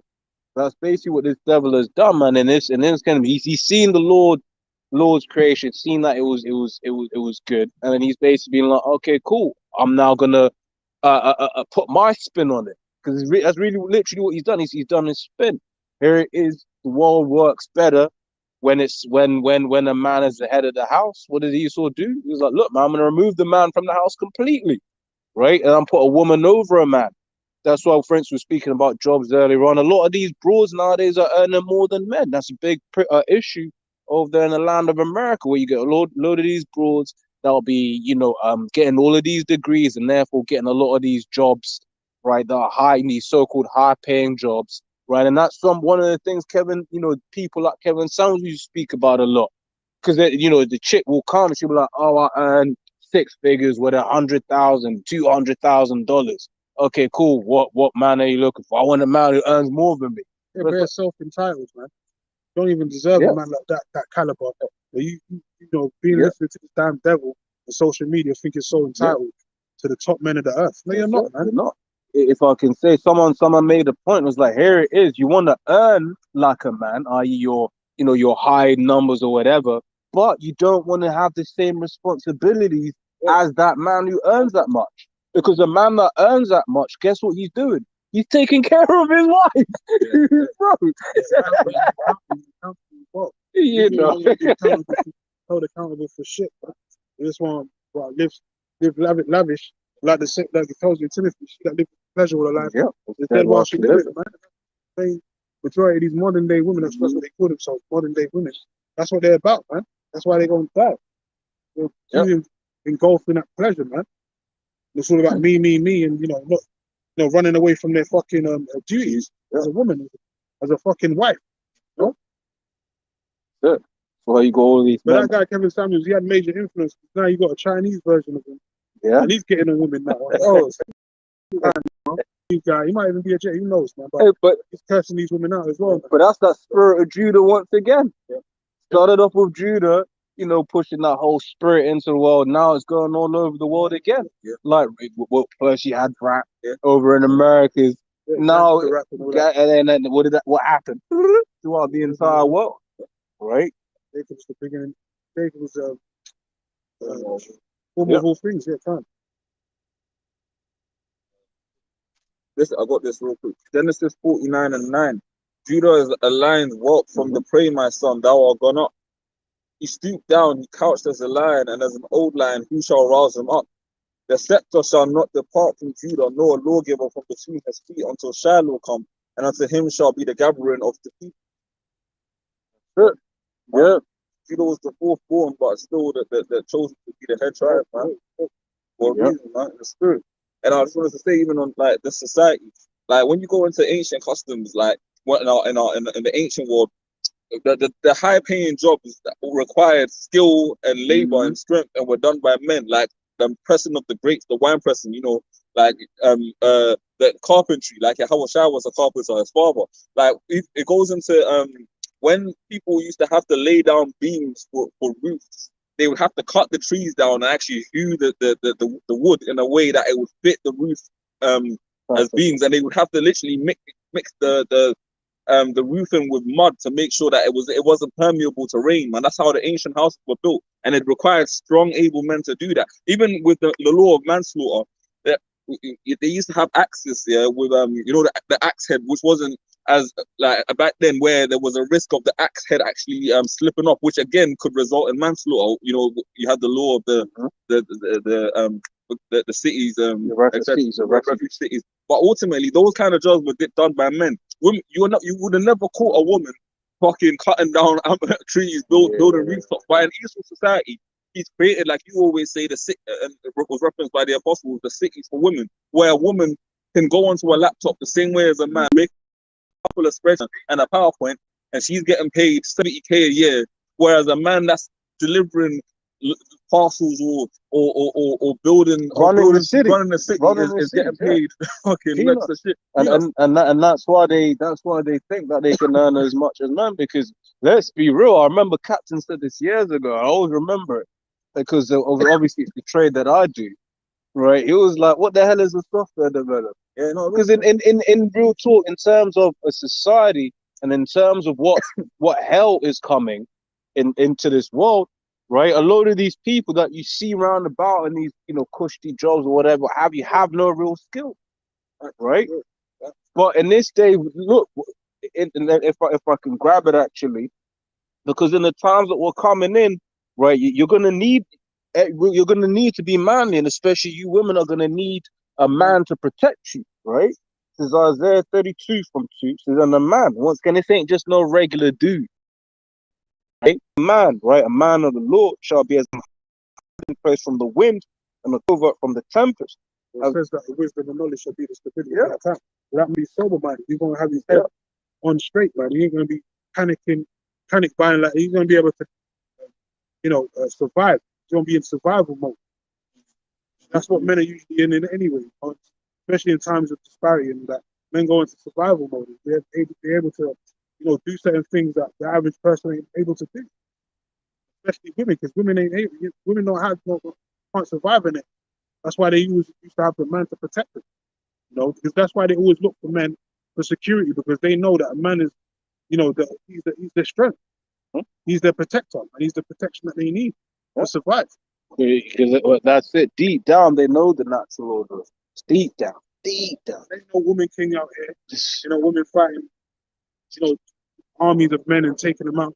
That shit is only in the movies, man. The women king shit don't exist, man. In these times that are coming now, Jacob's trouble, all hell breaks loose. You know, economy collapses. That these women are going to be more dependent on men than ever. But especially the Israelite men, because they're going to be more precious than fine gold. So it says, as rivers of water in the dry place, in the shadow of a great rock in the weary land. Yes, it's going to get so bad out here that these women are going to be desperate for a man to protect them.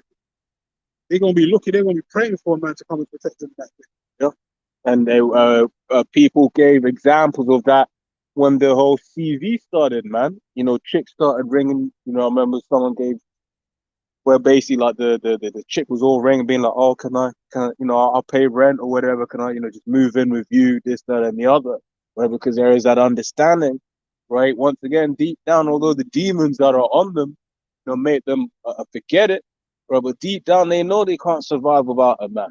They even had a situation just a couple of days ago where a woman got chased down the road and nearly got raped by two dudes, man, but she managed to get away. Lord knows how, but you know, she managed. Lord had mercy on her. Basically, she got away. But that's going to be happening more and more. The scripture talk about women getting ravished in these last days, man. In Isaiah 13, it tells you, man. You get Zechariah 12 as well. A lot of these women are going to start getting ravished on a higher level, man. They ain't going to be able to escape. You know, if the Lord don't have mercy upon you, that's your ass, man. Yep. You know, and these men out here, you know, that's when they're going to be really in savage mode, for real. Yep. Lawless society. And then you got the jail, you know, the jails and all that, Illinois, Chicago. They said that they're going to release all kind of inmates and shit. They ain't had pussy for years, man. So you know the first thing they're coming to do when they get out of jail, purge season. Well, and it's worse to add on to that as well. A lot of these cities ain't even dealing with certain crimes like that anymore. Yeah. Well, one cat I used to work with, he was from Seattle, and he was like, "Look, man, hey, Seattle police, like, forget about it, man." Yeah, they even said it when they're going to do the purge. They said that, you know, manslaughter and all that second-degree murder is lawful. It is lawful. You're not going to get arrested. Certain laws that, you know, you would have got arrested nowadays. They said in that time of purging and all that, hour purging, basically the time of Jacob's trouble. They said that, you know, certain laws is going to be like. Well, who's going to arrest you? That's the question. Who's going to arrest you? So if your house is getting burgled or robbed, or you know, you might have committed a manslaughter and all that second degree murder, you're not going to get arrested. There's a reason that the dumbass, just a dumbass Republican, right? There's a reason they've been pushing for defunding the police, right? Why? Because when that time comes, they want the lawlessness so that they can come and bring in the order. Yeah, the troops. Then you've got also them robot police. Yeah, now the robots have got guns now. You know, shotguns. Yeah. Basically like Terminator. You know? Then you're gonna have drones with weapons on them as well. It's gonna be like the movie Elysium and Terminator all rolled into one.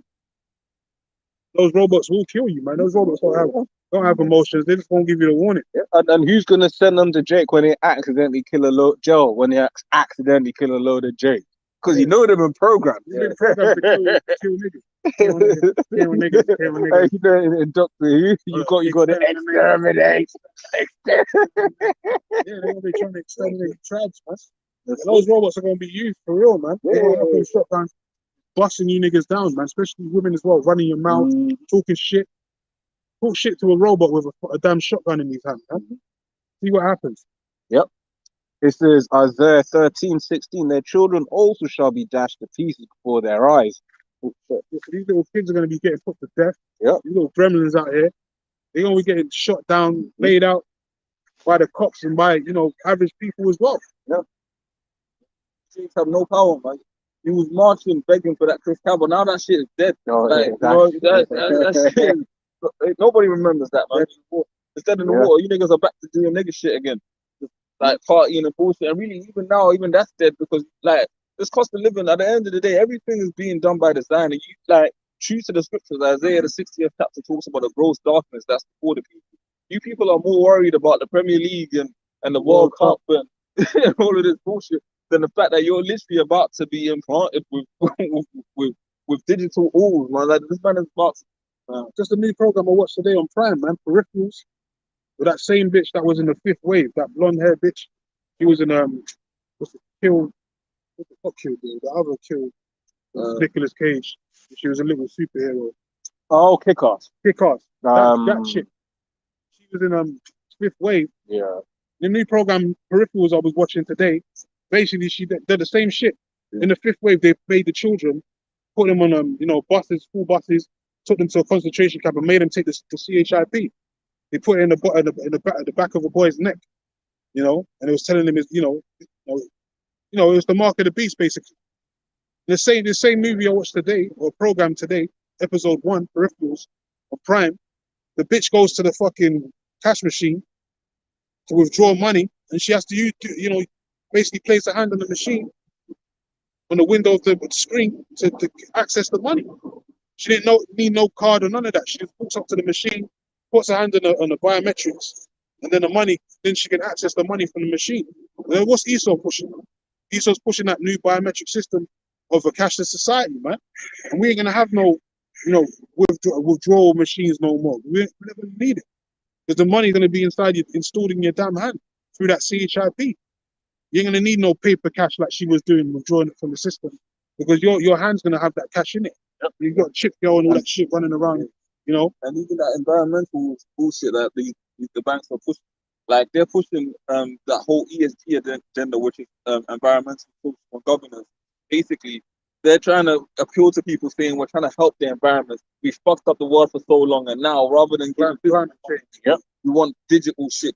Like, and then people are falling for it. Like especially in Revelations, it talks about them wandering after the image of the beast. That's that's what it's talking about, man. Because it came out that the Great Barrier Reef is actually better now than it was. But wait, I thought you said it was bleaching. Well, I thought you said it was dying. Which, hey, we can't get away. No, this man is destroying the earth. But the solutions he's given for his destroying the earth is your enslavement. Whereas the solutions that we're giving for him destroying the earth is the Lord taking them out. Because that's the only solution, right? Think about climate change and all this carbon footprint. Give them carbon footprint trackers because it's climate. Yeah. You think the elites are gonna stop taking private jets? And they show that each time they meet up in Davos, they all take like 50 different private jets. Yeah. They're straight up mocking you in your face. Hurricanes as well, which came out that the hurricanes you had in terms of the number of intense hurricanes isn't even as bad as it used to be. So when you actually look into it all, it's all just a big lie. Same thing with plastic straws. They show you the picture of the turtle with a plastic straw, which knowing Esau, he probably found that turtle, shoved the straw in its nose, right, and then started filming. Because that's what they do in when he goes to land of Ham in so-called Africa, right? They'll find some poor ass looking ass Hamites, right? Throw some dust on them, make them look all ashy, right? And then start filming. It's like, why are you filming him drinking dirty water for? Like, what? That was enough to exploit. Point that we're making is, look, man, there ain't no happy earth as long as Esau is here. Ain't no climate change. The only climate that needs to change the Edomite. Yep. There's nothing wrong with the earth is not going to explode and all this bullshit that these devils trying to push for this pseudoscience. It's you devils that need to be changed, man. You need to be put in chains. That's the only way this earth is going to reap the benefits, man. Hey, you remember that Jake? That Jake was like, look. No, he was like, I did all the calculations. Yeah. And the only conclusion that I came up with. Right conclusion.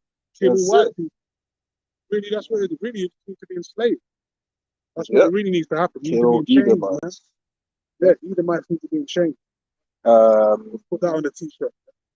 What was that one? But it's Ecclesiastes 3, isn't it? The earth abideth forever. Was it 1? 1 and 18. Oh no, not around here somewhere.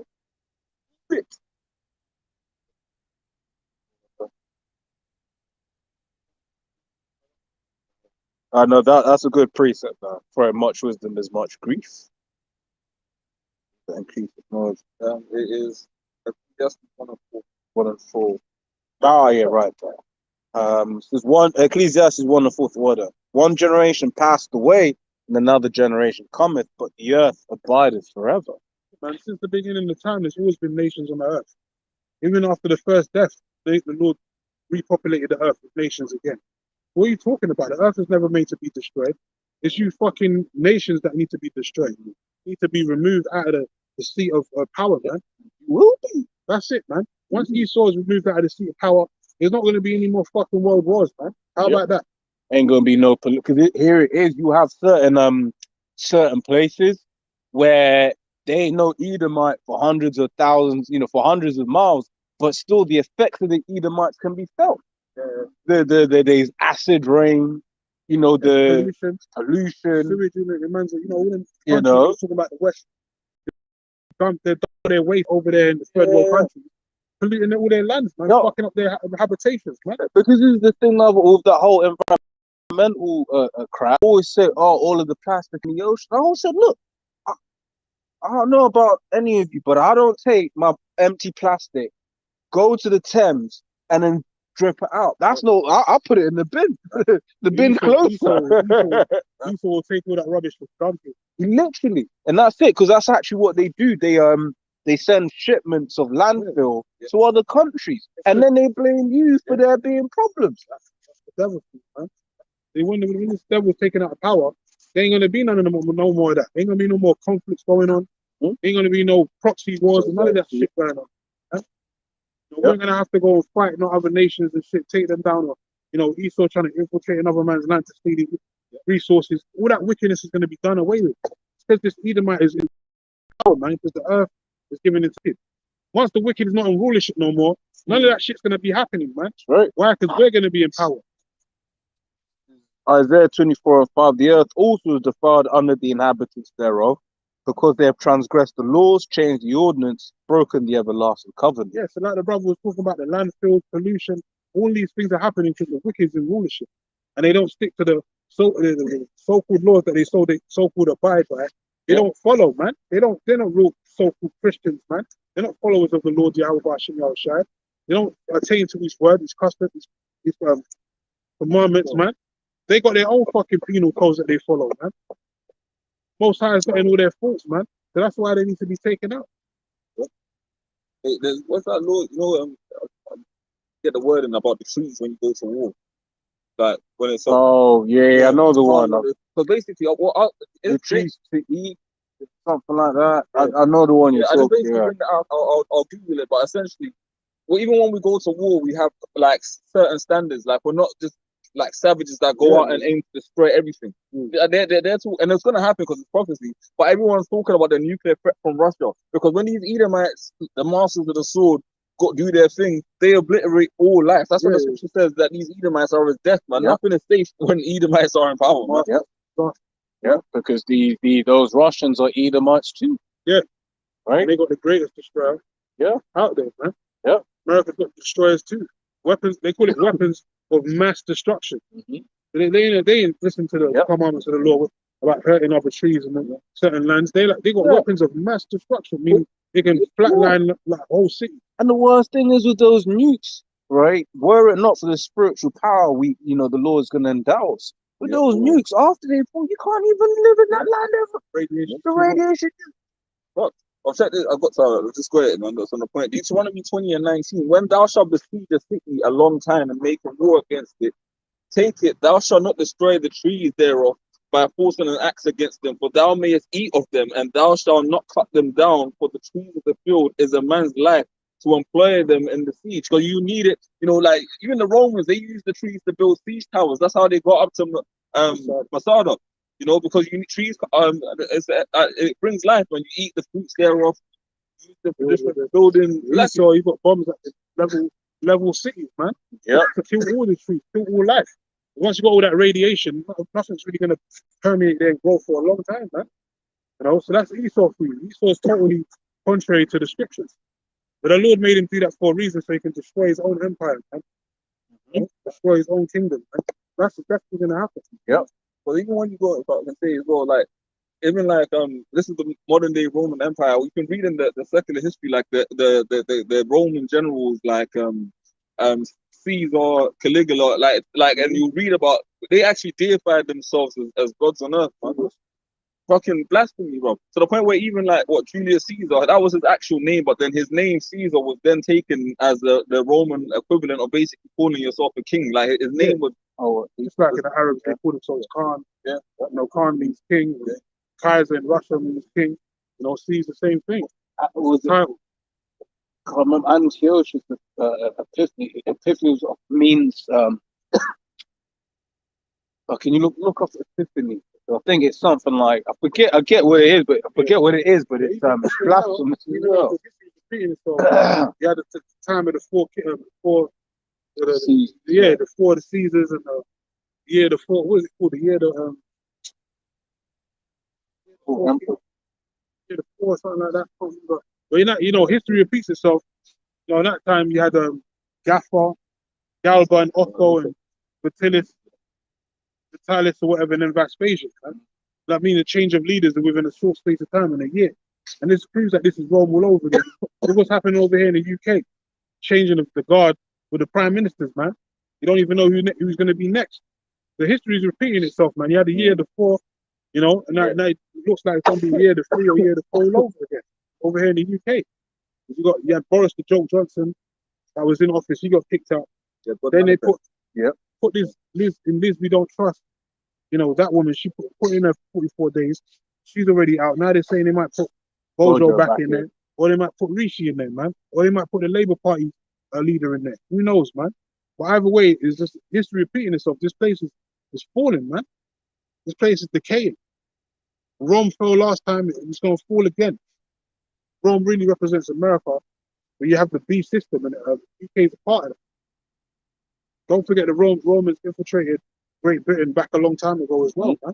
You know, Caesar came over. I think it was Caesar, or one of them came over to the UK. Yeah. But it's funny because I believe the only one that actually went all the way up to properly take England was Septimius. Hadrian. Septimius, yeah. Hadrian built the walls. Yeah. Yeah, Septimius, yeah, he was the only one that really conquered the island, Great Britain. So I think buried up there in York or something like that. That was a Jake. Yep. And it's funny as well because I remember there was that short clip that was shared. As well, so I was saying, there was that short clip that was shared a couple of months ago. And it was going into all of that, going into how it was Jake that basically Septimius Severus. So they said black in it, but the fact that it was Septimius Severus that was the first one to really properly take, and that his bust is in a British museum. But the way they have it, you just think it's an NEE, right? And this is the thing: these devils know how to. They can have a picture next to it, right? Let's say they don't want to, mess up the artifact. They can have a picture next to it to show that nice and straight up so-called black man. But they don't want to push that because this is for them. It is key for one that you remain black. That's key, but also that to think that you don't amount to anything. I remember I was watching the live camp that the elders in Dallas did last week, when they were basically going into one of the things they said was Jake has such a low self-esteem that they don't think that you can have anything that's perfect, man. Yeah, they're so dependent on Esau. Yeah, they can't imagine themselves without it. That's why, he told Jake, look, man, we're going to have our own kingdom. We're going to have these devils in chains. They can't get with it, and they can't imagine it. For the longest time, they've been under this devil. They didn't imagine a kingdom where they're ruling over their oppressors, man. To them, that's like that's unimaginable, man. That's a fairy tale, man. For them, that's a pipe dream. But that's actually what's going to happen. The Lord said, Revelations 2, that we're going to rule over our enemies, man, with scepters in our hands, beating them to powder, man. Because the main difference is going to be the fact that the Lord is going to be with us again the time to come. Just quick account, I've got the precept for it. Because they call it here religion, but this is really, really it's our life, our life essence. They titled it War and Religion, but it said it was not possible to separate warfare from religion, as they've said. But we brought out a precept earlier. You had the Levitical priest that would go before Israel before that they would war and pray to the Lord. The connection of the two was made evident in many aspects of military practice. To the Jews, Yahweh was the Lord of hosts who went before them into battle. Exodus 15:3, for example, the Song of Moses, right? You got this precept here, Numbers 21st chapter, verse 14, which it reads, wherefore it is said in the book of the wars of the Lord Yahweh, what he did in the Red Sea and in the brooks of Aaron, talking about, when he flooded the Egyptians and corrupted their chariots when they came after the Lord. But we were such a people of high regard and self-esteem that we had accounts and records of the different times that the Lord delivered the Israelites, man. And when we went to war, like the priests would go through that, and then they send the fearful men home, people that had betrothed wives and had children, etc. Because you would basically, that's the vibration. You get the war drums, and you have the musicians for war as well, because you get the people. Yeah, you need the people that were on job. You need people that was in the spirit of the battle, which because you mentioned, if I may, the fact that someone who I think you just had just put a vineyard, put a vineyard together, if I remember correctly. But certainly, if he had just got a wife, right? So basically, that he would have because then imagine you just got your wife, Yeah. right? You're going to war. Your mind's just thinking about that. Oh, Yeah. man, I want to go back and Careful, nervous, Yeah. but you fuck for it. fight the war. Bro, Man. it even says before going to war, the men had to keep themselves ritually clean. Yep. Not even engaging in sexual relationships. Yep. Stay away from your wife. Yep. And even boxing now, what do they tell boxers before you fight? Don't we have those That discipline and being, having that level of testosterone and But also being single-minded, man. sober man. You're sober-minded. That's it. All right. I got this one precept, but sure, real quick. First Kings, the 8th chapter. Let me just quickly grab it. Yeah, so First Kings, First Kings 8 and 44, I'll start from.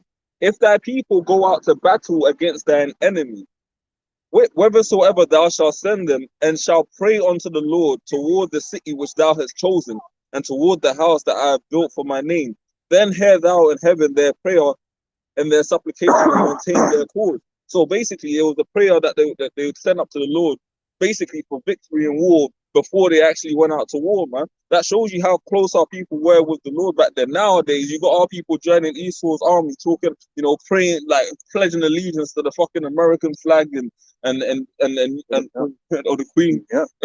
All kinds of bullshit. And this is why. Hey, like I remember Sahal mentioned like a couple years back in one of the videos when he was getting to Revelations, man. So many Jakes are gonna send their grandchildren and their children into this Third World War, but they're gonna be they ain't coming back, man. Those are legal Those wars. Those wars that they, 7. fighting the Queen's army, all that. Those are illegal wars, man. Mhm. They ain't fighting for no just cause. Yep. They're fighting for the wicked elite bankers, man.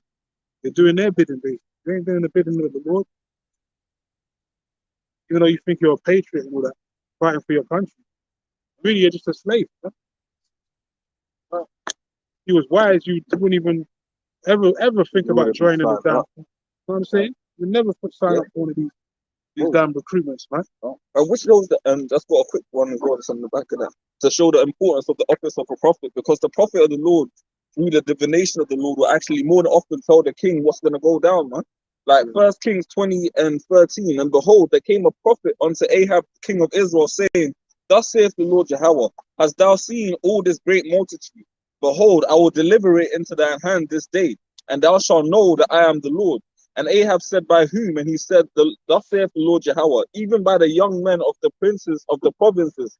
Then he said, Who shall order the battle? And he answered, Thou. Like the Lord had already pretty much set it in motion, man. And the prophet declared it, man. So hey, the order of a prophet is a high order, man. You had again King David, man, when he committed the adultery, had Nathan the prophet, man, that basically pretty much it didn't curse out King David.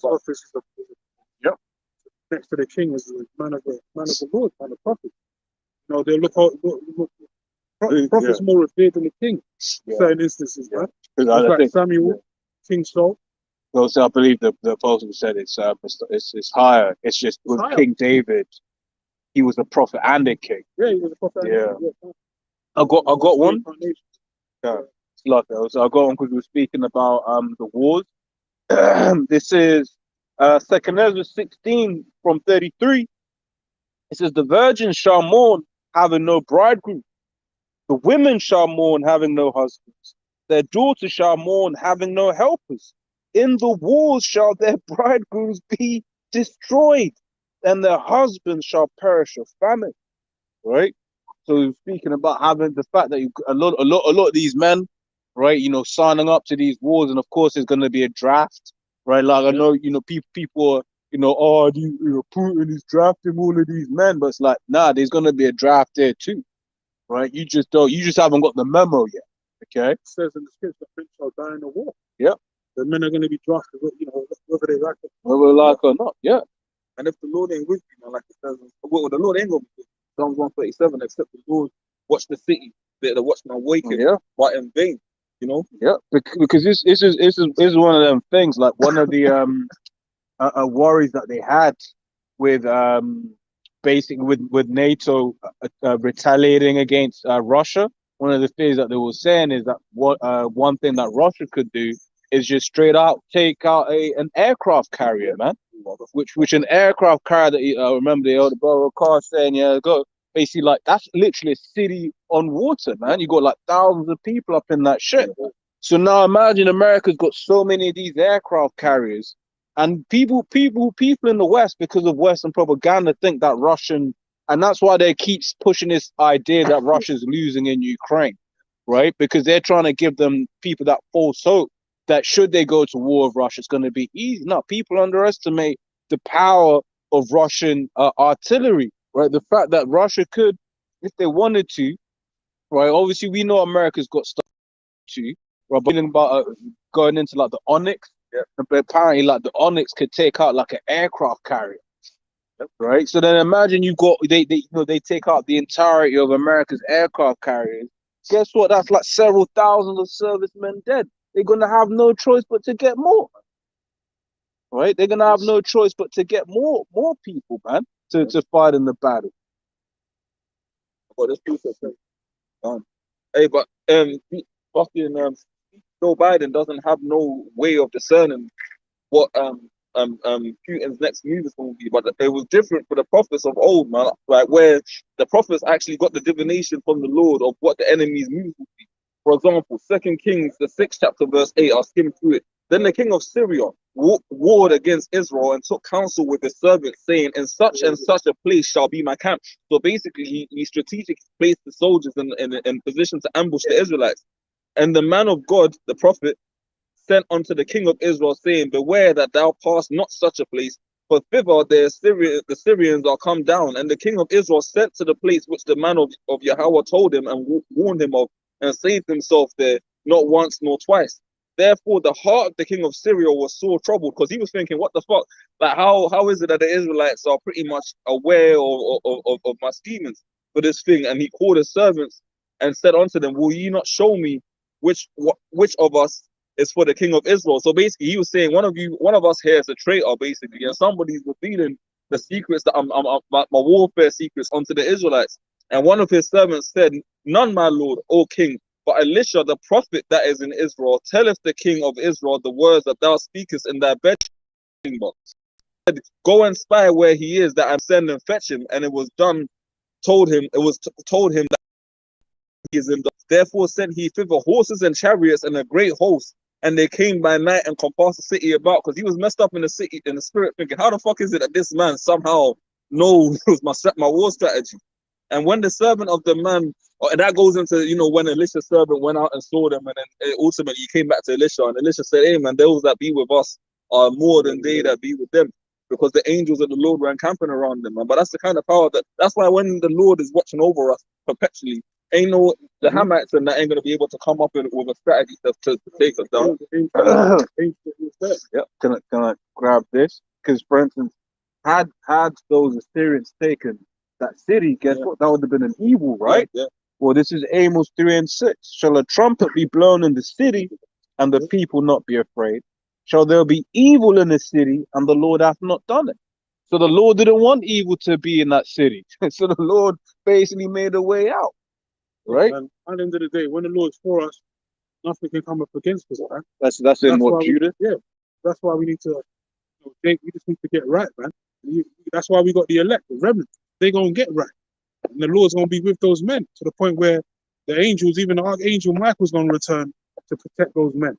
In the time of Jacob's trouble, nothing's gonna destroy, nothing's gonna touch. No one's gonna be able to destroy those men, because they're gonna be protected till Shiloh comes. And then we got the greatest army of all, which is Yahweh Hashem Yahweh Shai, and the angels, man. You don't need no other army than that. But that's the greatest force on the earth. That's why one of the titles of the Heavenly Father is Lord of Sabaoth, which means the Lord of armies, man. That's about in the Hebrew, man. Because he's the real Lord of hosts. He's a man of war, as it tells you in Exodus. And his son Yahweh Shai is a Lord of war too. Yeah, August says, "I, my father, are one, are your same mind." So those men are lords of war, man. And the angels, they're definitely about that war. I got a scripture in Psalms, it was 35. I read it last week, but I didn't read it once.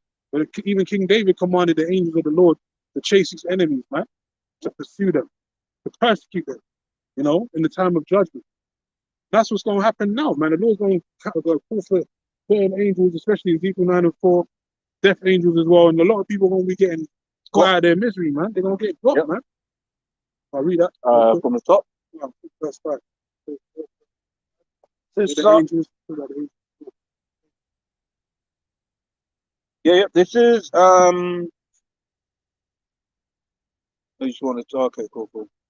So I can kind of read it. Yeah, go on. So Psalm 35 from the top. So plead my cause, O Lord, right, with them that strive with me. He's striving with us. Number one on that hit list, Esau Edom. He's been striving with us for eternities, man. You know, and he needs to get got.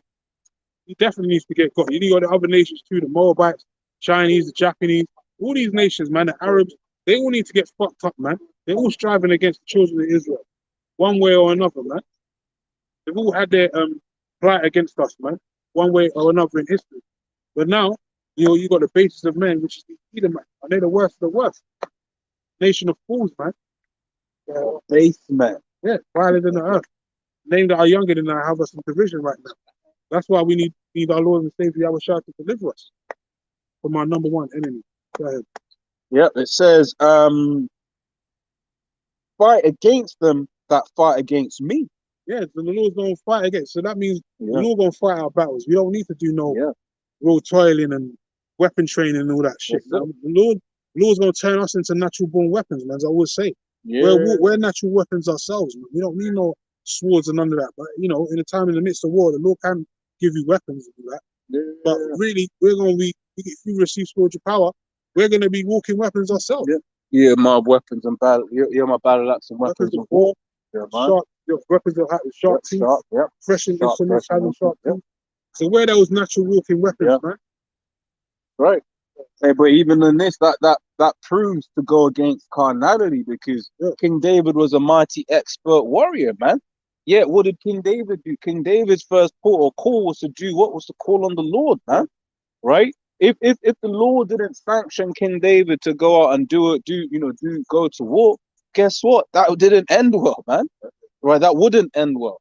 Right? That's so I was going to say, but that's why would you call it when these individuals right now that are trying to bring that spirit of carnality into this truth, the Lord didn't sanction them to do that. So guess what? It ain't gonna end well, man. We've been told to do one thing, and that is to bring the true weapons, right, that we have at this moment, which is these scriptures, the Hebrews 4 and 12, man. That's why when King David numbered the people, the Lord gave him the three options of the destruction, the fleeing from his enemies, and the famine. But that King David knew ultimately that if that it was down to the Lord's power, because the Lord told him straight, "I'm gonna have you in a situation where you're fleeing from your enemies, man." And King David, being a man of war, he told for the angel of the Lord to bring the judgment. And even in that, he repented in that he did that, and he begged the Lord for mercy. But he understood, like it's written in Daniel the second chapter, in the 20th verse, when he interpreted Nebuchadnezzar's dream, and he said, "Hey, blessed be the Lord, who raiseth up kings and setteth up kings, destroyeth kings and establishes them." Because whether somebody dies, a pharaoh drops to the ground, it was all sanctioned by the Lord, man. That's fine. Yep. So it says, verse 2, take hold of shield and buckler and stand up for mine health. Draw out also the spear and stop the way against them that persecute me. Say unto my soul, I am thy salvation. Let them be confounded and put to shame that seek after my soul. Let them be turned back and brought to confusion that devise my hurt. That's what's going to happen now. You're still going to come with the stormtroopers. The Lord going to, return the favor on their life. They're going to be less confused. Right. Let them be as chaff before the wind, and let the angel of the Lord chase them. Let their way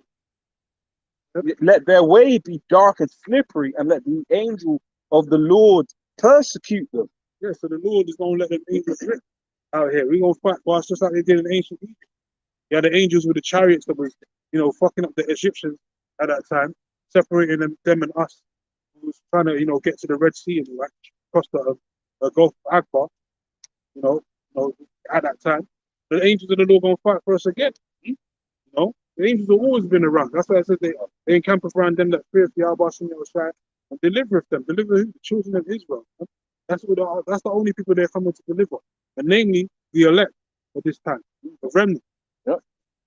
And you got the angels, angels of the Lord right now, holding back that full wind. But guess what? When the Lord gives them the okay, they're gonna let it rip, man. They're gonna let those nuclear missiles fly, right? Because that's the only thing that's that's left of this world, man. That's why we have to remain spiritual. Because That's it. spiritual forces controlling this realm that we live in. Yeah. We just can't see them. It doesn't mean they don't exist. They're not there. They're not there. No, they're more prevalent and they're more around than you think. It's like with the situation with the Assyrians. There was a whole fleet of chariots and angels just there, sitting there waiting. You know, waiting for them Assyrians to trip so they can fuck their asses up. And that's the same thing we gotta believe in now. You just gotta have faith in it. Faith in the unseen. You know? Yep. Daniel 12:1, and at that time shall Michael stand up, the great prince which standeth for the children of thy people. So Mike, even the archangel, he's the top angel next to Yahweh Shai, under Yahweh Shai, he's coming back. And he's gonna fight for us, man. So if he's coming back, how many other angels are gonna be coming back? That means thousands, man. Yep. It talks about what again. Roman so the Legion, Armada. Oh, Legion. the Armada shit, but they got the Legion, which is next to like how many? Yep. Between 70 or 80,000. Oh, it's 5,000 to 7,000 per legion. Yeah, but it said, no, the Lord said he can bring 12 legions. Yeah. So you multiply that by 12. Yeah. Right, like 80,000 angels the Lord can call at one time. Yep. Yeah. Oh, And he told Caesar that. He told Caesar that. He said, I can call 12 legions right now. 80,000 angels from the heaven to fuck your shit up. bro, yo, the power is too Oh, much, great. man. 80,000, he just said a number. Yeah. It could be more than that. Hey, because in Psalms it says the chariots of the 68, Lord. Yeah, 68, 70. Yeah. The read chariots. it, Yeah, can't. This is There's angels. There's like nations of angels, not even like nations. There's fleets of angels out there, man. Yeah. That's why sometimes when you see them chariots, man, they come in fleets, and there's so many of them. Yeah. You can't even keep count. Yeah. They're just there, just in formation, just digging in and out, doing their thing. This is Psalm 68:17. The chariots of the Most High, 20,000, even thousands of angels. Even at the time when we was in ancient Egypt, there were 20,000 angels at that time around us, surrounding us. You know. So how many more are going to be in this time? This modern day Egypt. It's going to be double that, triple that, man. As I said, the Lord said he could call 12 legions. One legion is between 5,000 to 7,000. They could call up between 70 to 80,000 angels at one time. That just come through with the whole lot. Imagine them just boom, boom, boom, boom. Yeah. They're just there. Oh, Speed as well. Power. just power. Yeah. The thing is that you gonna feel that spirit, man. You got certain things. You certain places you can feel the aura. You're like, nah, I can't. That's too much. Even in Revelation, it says that the Lord will come with thousands of angels. Thousands of angels, man. That's not a small number, man. At first flying, so shall the Lord. Oh, and you get what certain like bird formation where you literally just see. I think one you got the V shape, and then also in terms like you also get like the way in terms of a multitude of angels. You got like starlings, I think they're called, where a flock of starlings or something like that. You know them birds where like they'll be thousands, hundreds of them, and they're all just kind of they're doing like a dance, all of that stuff. You know, and you remember the chariots we saw on Oxford Circus years ago, right? And yet the cops were there, and all that. That's players like, nah, blood, it's a chariot, man. Yeah, no, they literally all they did. You have ones that would move hella fast, ones that will move a little bit more slow, and they were just all dotted all around the place, man. Yo, the power, signs of the heavens, the power of the Lord is coming back. Oh, in fact, let me grab. I got something. I'm ready for that, man. You saw things he's on some high level. Look, man, it don't matter about your Starlink with your space race, space force, whatever you got. That shit's gonna be destroyed. Ezra said it, man. Yep. The Lord came through the winds and he took your shit out, man. Second Kings 6:16, and he answered, "Fear not, for they that be with us are more than they that be with them." And Elisha prayed and the Lord and said, "Lord Yahweh, I pray thee open his eyes that he may see." And the Lord opened the eyes of the young man, and he saw, and behold, the mountain was full of horses and chariots of fire around about Elisha. That's many chariots, man. No small number. That's a mini army right there. It says Revelation 1:7, behold, he cometh with clouds, right? Chariots. Yep. It says, and every eye shall see him, and they also which pierced him, and what? All kindreds of the earth shall wail because of him. Why are they Even so. going to see the big? Why are they going to see the biggest carrier of the ball? Yeah. You're going to be on a mega father ship, man. And then the other small shuttle ships are going to be around all around the earth, destroying shit, man. Like they show you in like War of the Worlds, the type. It's going to be much more greater than the Independence Day and all that. It's going to be much more violent, man. Yeah. He's not playing, man. He's going to come back and he's going to make an entrance. Yeah. This is the Lord we're talking about. This is Yahweh Shai, man. Yep. That vibration, right? Then the aura, the presence. We don't know how, you know, how it's all going to happen, but you know, I forget which film it was. But basically, like, because you know the way things work, when you've got something close by, the gravity gets all messed up. The buildings are going to start ripping out of their place just from that presence, man. Pure essence. That's the heavenly presence as well. So you already know that power is going to be vibrating on the highest level. Yep. Then hey, we haven't even mentioned the horn, right? The all of these glass buildings are going to be crashing, shattering. Right, and that's before the lasers have even done anything. So I'm getting pumped. And at the same time, the earth is actually going to be shaken. That's it. The missiles as well. Yeah, that's it. That's going to be even more like this. You ain't going to be able to. That's what I'm saying. You ain't going to be able to avoid World War III because the earth's going to be shaking so bad. But then the presence of the Lord is going to come as well. That's going to make the earth shake as well, man. That's why the scripture says the day of the Lord is darkness and not light. I feel like a Benjamin right now, man.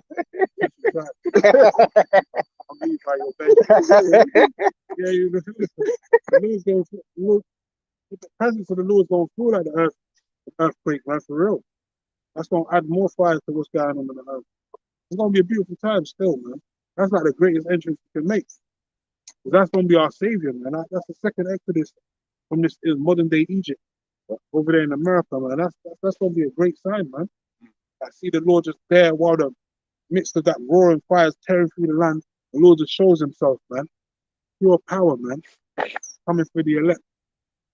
1 Thessalonians 4:16. For the Lord himself shall descend from heaven with a shout, with the voice of the archangel. So the archangel's gonna be blowing himself for him, man. All that roaring, man. And with the trump of Yahweh, and the dead in Mashiach shall rise first. Then we which are alive and remain shall be caught up together with them in the clouds to meet the Lord in the air. So the elect are going to be getting beamed up. The dead that die in Yahweh Shai, like King Marshall, Elder Bivens, they're going to be raised up first. Elder High Priest Yaakov, they're going to be raised up first, man. They're going to be in the ships with Yahweh Shai. And so shall we be with the Lord ever. And so shall we ever be with the Lord. And like Apostle Elder says, the mega ship that the Lord's going to be one, it's going to be enough to carry more than 1 million Israelites, man. That's how big the chariot's going to be. Certain chariots, they make themselves as small as a pebble, as small as a car, as big as a damn mountain, man. But that's where bloody Doctor Who got the idea from. Yeah. It's bigger on the inside. Yeah, it could be like, it could be like a planet on the inside. Yeah. It could be as big as a planet on the inside. You don't even know. Right, it's a spiritual vehicle. Yeah, you're not bound by the laws of this world. Right? You walk inside the chariot, you feel like you're in another planet, man. Like it's power, man. You won't even know if the thing's moving or not. You know, you could be moving at all kind of G-force speeds. Yeah. You think you ain't even moving, but it's Mach 1000. You know what I'm saying? It's all doing maneuvers and shit ready. You know, standing in the chariot doing nothing. Power, man. Power. The angels been doing that. That's it. See, hey, look, man. Esau thinks he's got a chance. Esau's got no chance, man. No chance in hell. Because you got to even think as well. Like, it reminds me when we was being led out of Egypt and we was going through the wilderness. That chariot didn't have to stop for refueling and it was giving us manna. It brought down manna, man. For us to eat bread and all that. You can get all kinds of stuff from that chariot, man. You don't need no refrigerators, none of that shit. You get food, you know, you get lighting, you know, all kinds of things, protecting from your enemies and all that. That's the angels, man. That's true power right there. Esau got his little vending machine. You have to fucking have to damn near shake the shit to give you that. You put your money in there, steal your money. You gotta turn to them fucking vending machines and it steals your money, man. You can't get your money out Just give you the food, man. You're mad. Food fresh as well. Filling. Yeah. He saw a little vending machine, man. He saw the devil. He saw him. He's the devil, man. Because the shit's not even fresh as well. Man. It's been in there for years. Rotting and and you have to pay all kinds of money to get something, man. Yeah. It's the second as this is a bit of a rating. Yeah. Any short one? Okay. The second as is 13. And yep. Says and it came to pass after 7 days, I dreamed a dream by night. And lo, there arose a wind from the sea that it moved all the waves thereof. And I beheld, and lo, that man waxed strong with the thousands of heaven. And when he turned his countenance to look, all the things trembled that was seen under him. So the thousands of heavens, what we were talking about, the armada, the ships, the chariots, the angels are going to be with the Lord, man. And he came through the waters, being in the heavens, man. Yep. The heavens of the heavens, man. The third heaven, you know, the waters. This is all water, man. Everything that we're living in is water. You've got 3 different types. You've got the solids, you've got the liquids, and then you've got the solid, liquid, molecule. No, gas. Yes. Yeah. You know, but this is all water, man. Yeah. Well, that's why they've got that word humidity. Yeah. Which, like England, that's one of them countries when it gets warm, it's the blessing and the curse. Because it's like you get warm, you're all sticky and shit because the air's hella humid. You get Dehydrated, yeah. Salt water. Yep. We're made 70% of our bodies is made from water. We came out of the water. Genesis, the first chapter, with the animals, we all came out of the waters, man. Woman's womb, the matrix and all that. The womb of the woman is the waters, you know. And then what? The word Shemayim in the Hebrew is pertaining to the waters, man. The word heaven actually means waters, man, pertaining to the waters. So that's where the Lord's gonna come out. He's gonna come out of the heavens through them waters, man. And he's gonna set trip on this place. He's gonna burn this place up. Go ahead, man. Yep. And it says, and I beheld, and lo, that man waxed strong with the thousands of heaven. And when he turned his countenance to look, all the things trembled that were seen under him. That's just like what you're saying. When the Lord returns, that power, man, that eminent power, his presence is gonna make shit shake. The Lord gonna make shit shake, man. Shit's gonna be popping off anyway. The Lord's gonna be destroying, seeing things being destroyed, and even when he comes back, he's gonna add to that destruction too. Oh yeah, because it says, I'm come send fire on earth. What will I? But be not already kindled, man. So just like that scripture saying, read that again. Yep. So it says, and when he turned his countenance to look, all the things trembled that was seen under him. So everything's gonna be trembling when the Lord returns, man. Literally, people's souls gonna be trembling. Oh, people's men's hearts failing. Yeah. And you know, like even if you're around a loud enough sound, like a speaker, for example, it shakes you so much that your spirit you start feeling the vibrations. When you go to them parties, you stand next to the speaker, your whole shit shakes. The Lord's gonna have a worse effect than that. Like literally, the water molecules in your body just vibration. They show you that way, which when the bass is so loud, it's moving things in the house next door. And then the show, like you saying, the show for horns will be getting blown. That's gonna send a terrible vibration on the earth. Yeah, because terrible vibration. Yeah, people will be laughing. All of a sudden, they just feel that. Like, oh shit! You know, because then they go, no, it ain't for peace. That's a war drum. That's a war horn right there. Go ahead. Yep. It says, and whensoever the voice went out of his mouth, all they burned that heard his voice. And that's what the laser beams. Them laser beams are gonna be shooting sparks, man. It's hitting everyone. All the enemies of the Lord, 2/3. Esau, Edom, everyone, man, gonna be destroying shit. That's Isaiah 63 as well. He was just coming from Boswell with dyed garment, rolled in the blood, because the Lord gonna be catching wreck. He gonna be even in the world to show you that when the laser beam was just hitting people, and then the aliens was coming to like basically take people's bodies, and then they'll spray like bare blood and fertilize the ground with bare blood, you know, dead bodies and all that. That's what the Lord's gonna catch a lot of dead bodies out here, man. Gonna be up to the bridle. Right. So it says, and whensoever the voice went out of his mouth, all they burned that heard his voice. Like as the laser beams. Like as the earth faileth when it feeleth the fire. Yes, so the Lord will add more fire to all the fire that's going on.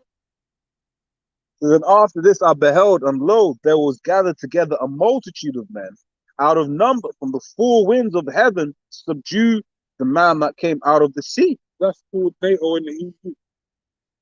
Babylon, America, trying to fight the Lord. You know, America's going to be the head of that.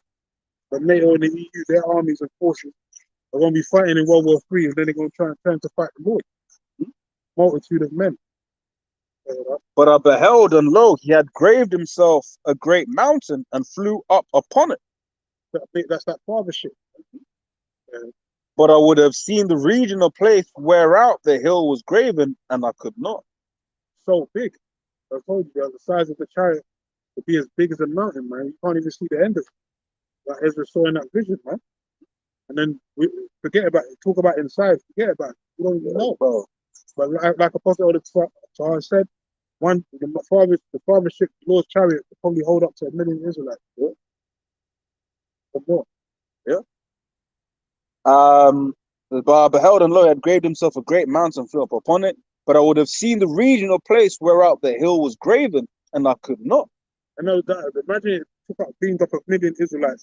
It won't be like we all bunched together like sardines. Yeah. We'll be spaced out. We'll still have a lot of space. But like we could actually put a nation inside that chariot. Yeah, because at the end of the day, it's outside the my ways and not your ways, my thoughts. Yeah. Imagine 1 million Israelites, but we're not all bunched together like sardines, man. They can. We're gonna be separated, spaced out. But there's gonna be 1 million of us in that chariot. That's crazy, man. Yep. The ark with the drum. Yeah, the ark with the drum. Yep. all the animals and that. All the animals. And you got to consider as well, like a lot of those animals are like which shows we were greater in stature. Because not only were we even greater in stature than in size, but the animals are weighty as well. Like you got to consider like the kind of animals that would have been up in there, like weighty animals that carried a lot of weight, and the Lord still sustained the ark, man. That's right. I always used to think that the Lord let Noah put dinosaurs and shit in there.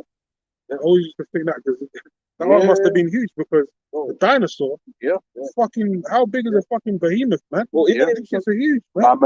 Even when you look at the modern day animals, rhinos and fucking lions, like those things are heavy animals, bro. Like, They would have been much bigger back then. yeah. You know, them lions, especially like the big ass lions from back then, ancient world, Oh, would have been 2 times the size they are now. what's the one?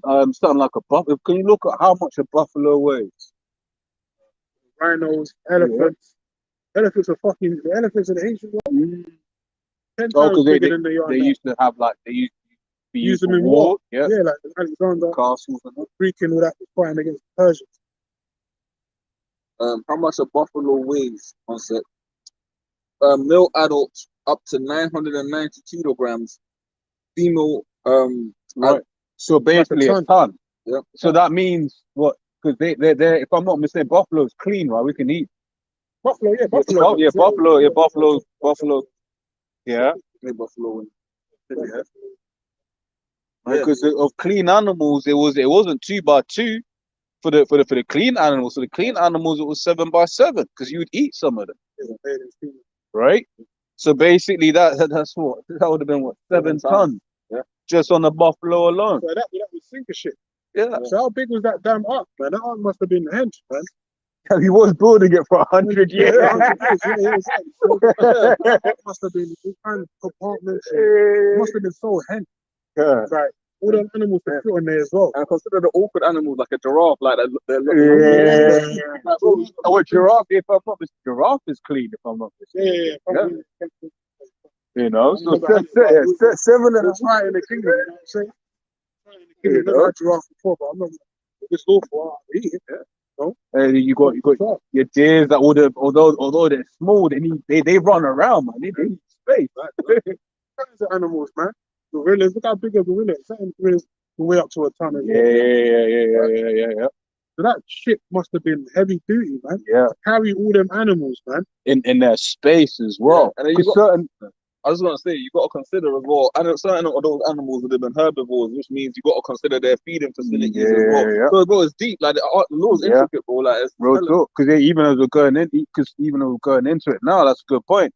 Certain animals they wouldn't need like all of their food. Some animals eat more than others. Yeah, all Also, that hay and all that, hay, all that yeah. greenery. Also, Yeah, certain yeah. animals shouldn't be kept too close to each They was other. on the water for 40 days and Yeah. 40 nights. Yeah, They yeah, had yeah. to have eaten something. Yeah. Otherwise they would have died.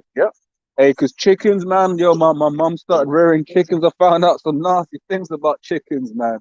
Hey, you got to be careful how you keep the male chickens with the female chickens, man. Because basically it's like they'll start pecking. What do you call it? Yeah, they'll start pecking each other. I won't say where because folks won't want to eat chicken, but they'll start pecking. We already know Right. the chicken that we eat now is brown. Yeah, it's vile as well. But basically, they'll start pecking at each other to the end that the chicken actually dies. Yeah. The other chicken dies. Yeah, it's, yeah. Don't even know that they're killing each other. They're just they're going at it. Yeah. That's You know. So that means they would have needed to have space and this and that. definitely, man. That's why Oh, Esau trying to deny the ark. Come on, man. Yeah. You guys don't understand the intricacies of the Lord, man. Yeah. He made a man tell him to build an ark for 100 years. Yeah. And he had to preserve all those animals, man. Like, that's crazy. Yeah. That wasn't no small ark, man. Yeah. That And shit was huge. And once again, we're assuming that inside the ark it obeyed the laws of physics that we have on this side, right? Because even the fact, what did it say? With its doors, what happened? It said the Lord closed the doors. Yeah. All right. So even internally, the Lord may have had. We don't know. It was bigger than the Titanic or something. Yeah, it had to be. Yeah. Oh, because even because I actually misspoke. It would have been 14 tons for the buffalo because it's 7 by 7, 7 male, 7 female. No, females. Well, yeah, females are supposedly according to Esau slightly. So yeah, but the thing is, even that's a buffalo today. So imagine back then. Yeah, no, we'll see, You know, even a regular cow is quite weight. Yeah, we'll see. You know, like especially like one in its strength, not these bloody farm cows nowadays. Serious, man. Yeah. Well, that's the power of the Lord, man. Boy, the faith comes into play and all of that. And Noah had power over all those animals. Yeah. The Lord gave him command over all those creatures.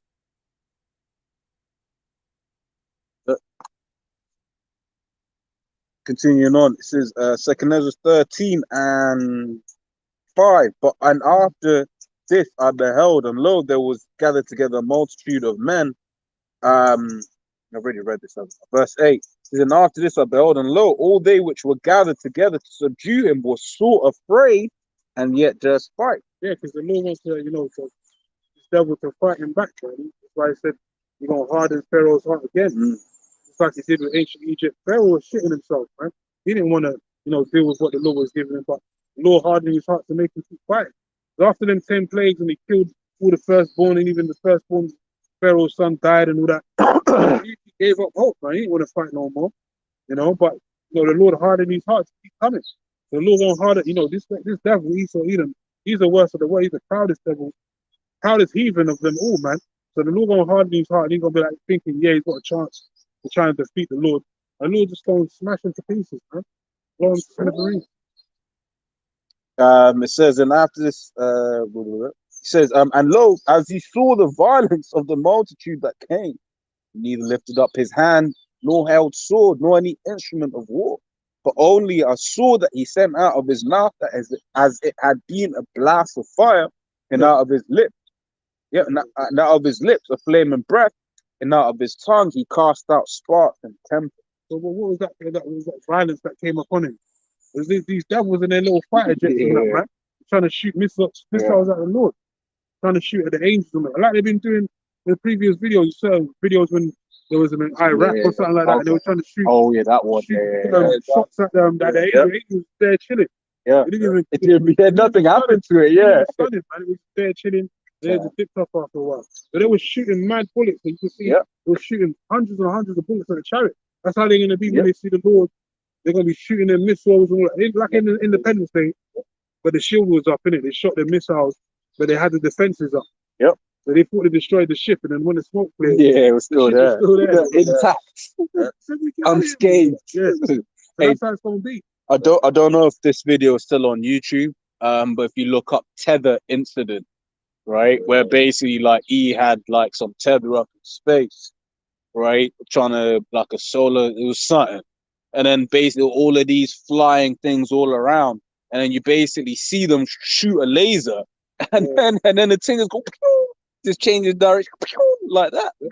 Because once again, we're dealing with things that don't obey the laws of physics, man. Yeah, because the beings in those devices, in those ships, created the laws of physics. Yeah, they did. You know, the Allah higher, man. That's it. Yeah, which you're bound by the laws of physics, man. They showed you that in that film, that Tom Cruise film, Top Gun, where he's trying to go up and then you know the G forces killed him. Yeah, yeah, yeah, no. That's it. Chariots don't have to worry about it. They can go into dimension, in and out dimension.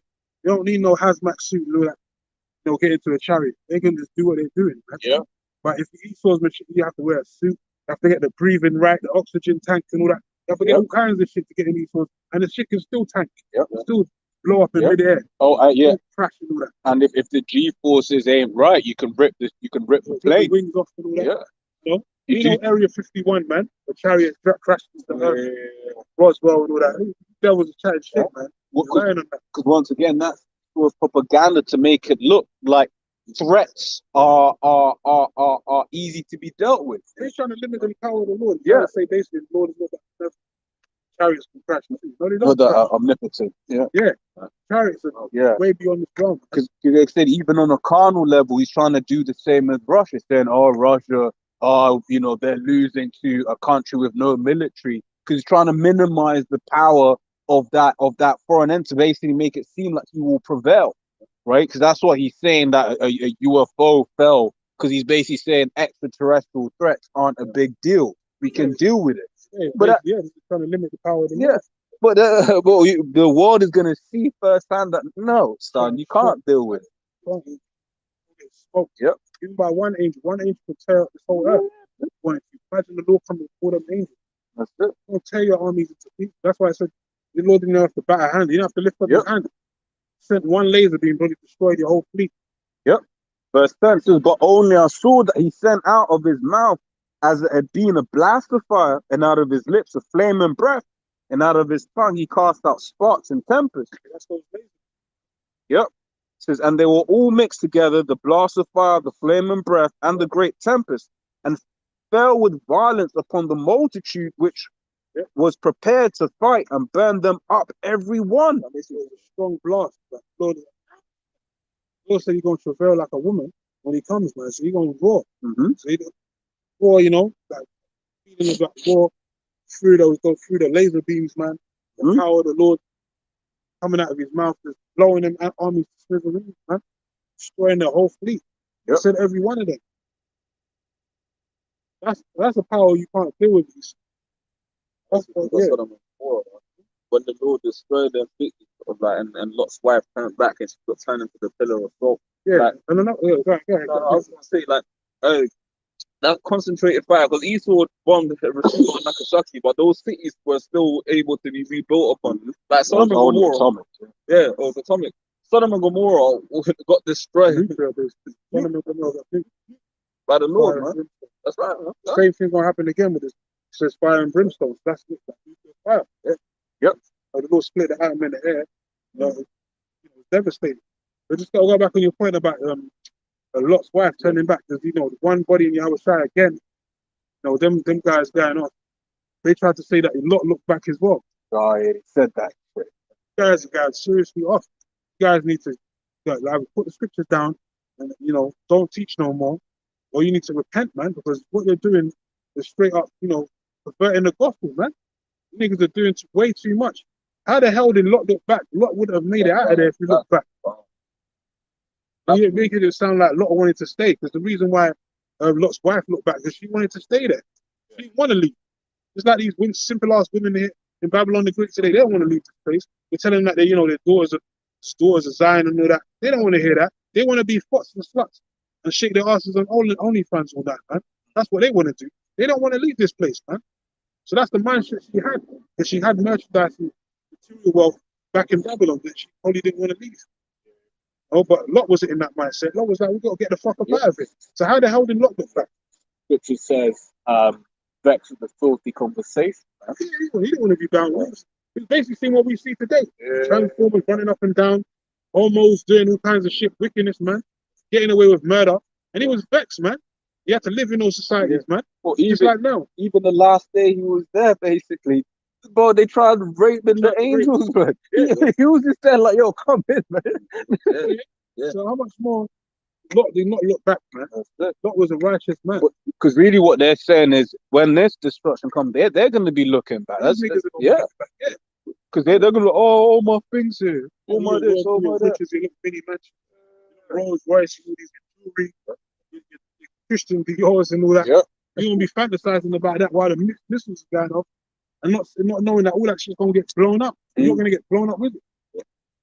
It's a hard thing, man, for a rich man. Yeah, man. You talk about look back, man. You guys are demons, man. You guys are just demons. That's how you know there's bare enemies of the Lord in this truth. Sure. Not every brother that got a garment on is a sincere brethren, man. You gotta check. You gotta go pay all these guys, man. You gotta mark them seriously, man, in the spirit. No carnal shit. You gotta watch these niggas, man. Them that cause divisions. Yeah, man. Contrary to the doctrine that has been taught, and stay away from them, man. Guys like the one body in Yahweh Shai, we ain't conversing with them guys. Them guys are off, man. Yeah, that's once again that's that trying to look deep.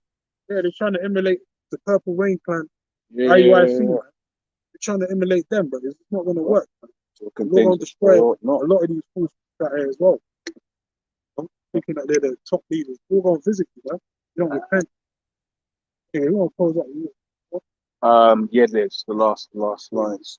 So it says, so that upon a sudden of an innumerable multitude, nothing was to be perceived, but only dust and smell of smoke.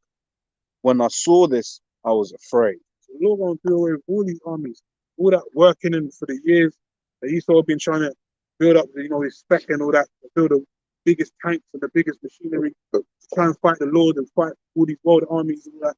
It's all gonna come to naught. The Lord is gonna come through and dust it all, man. He's gonna blow it, smoke it all out.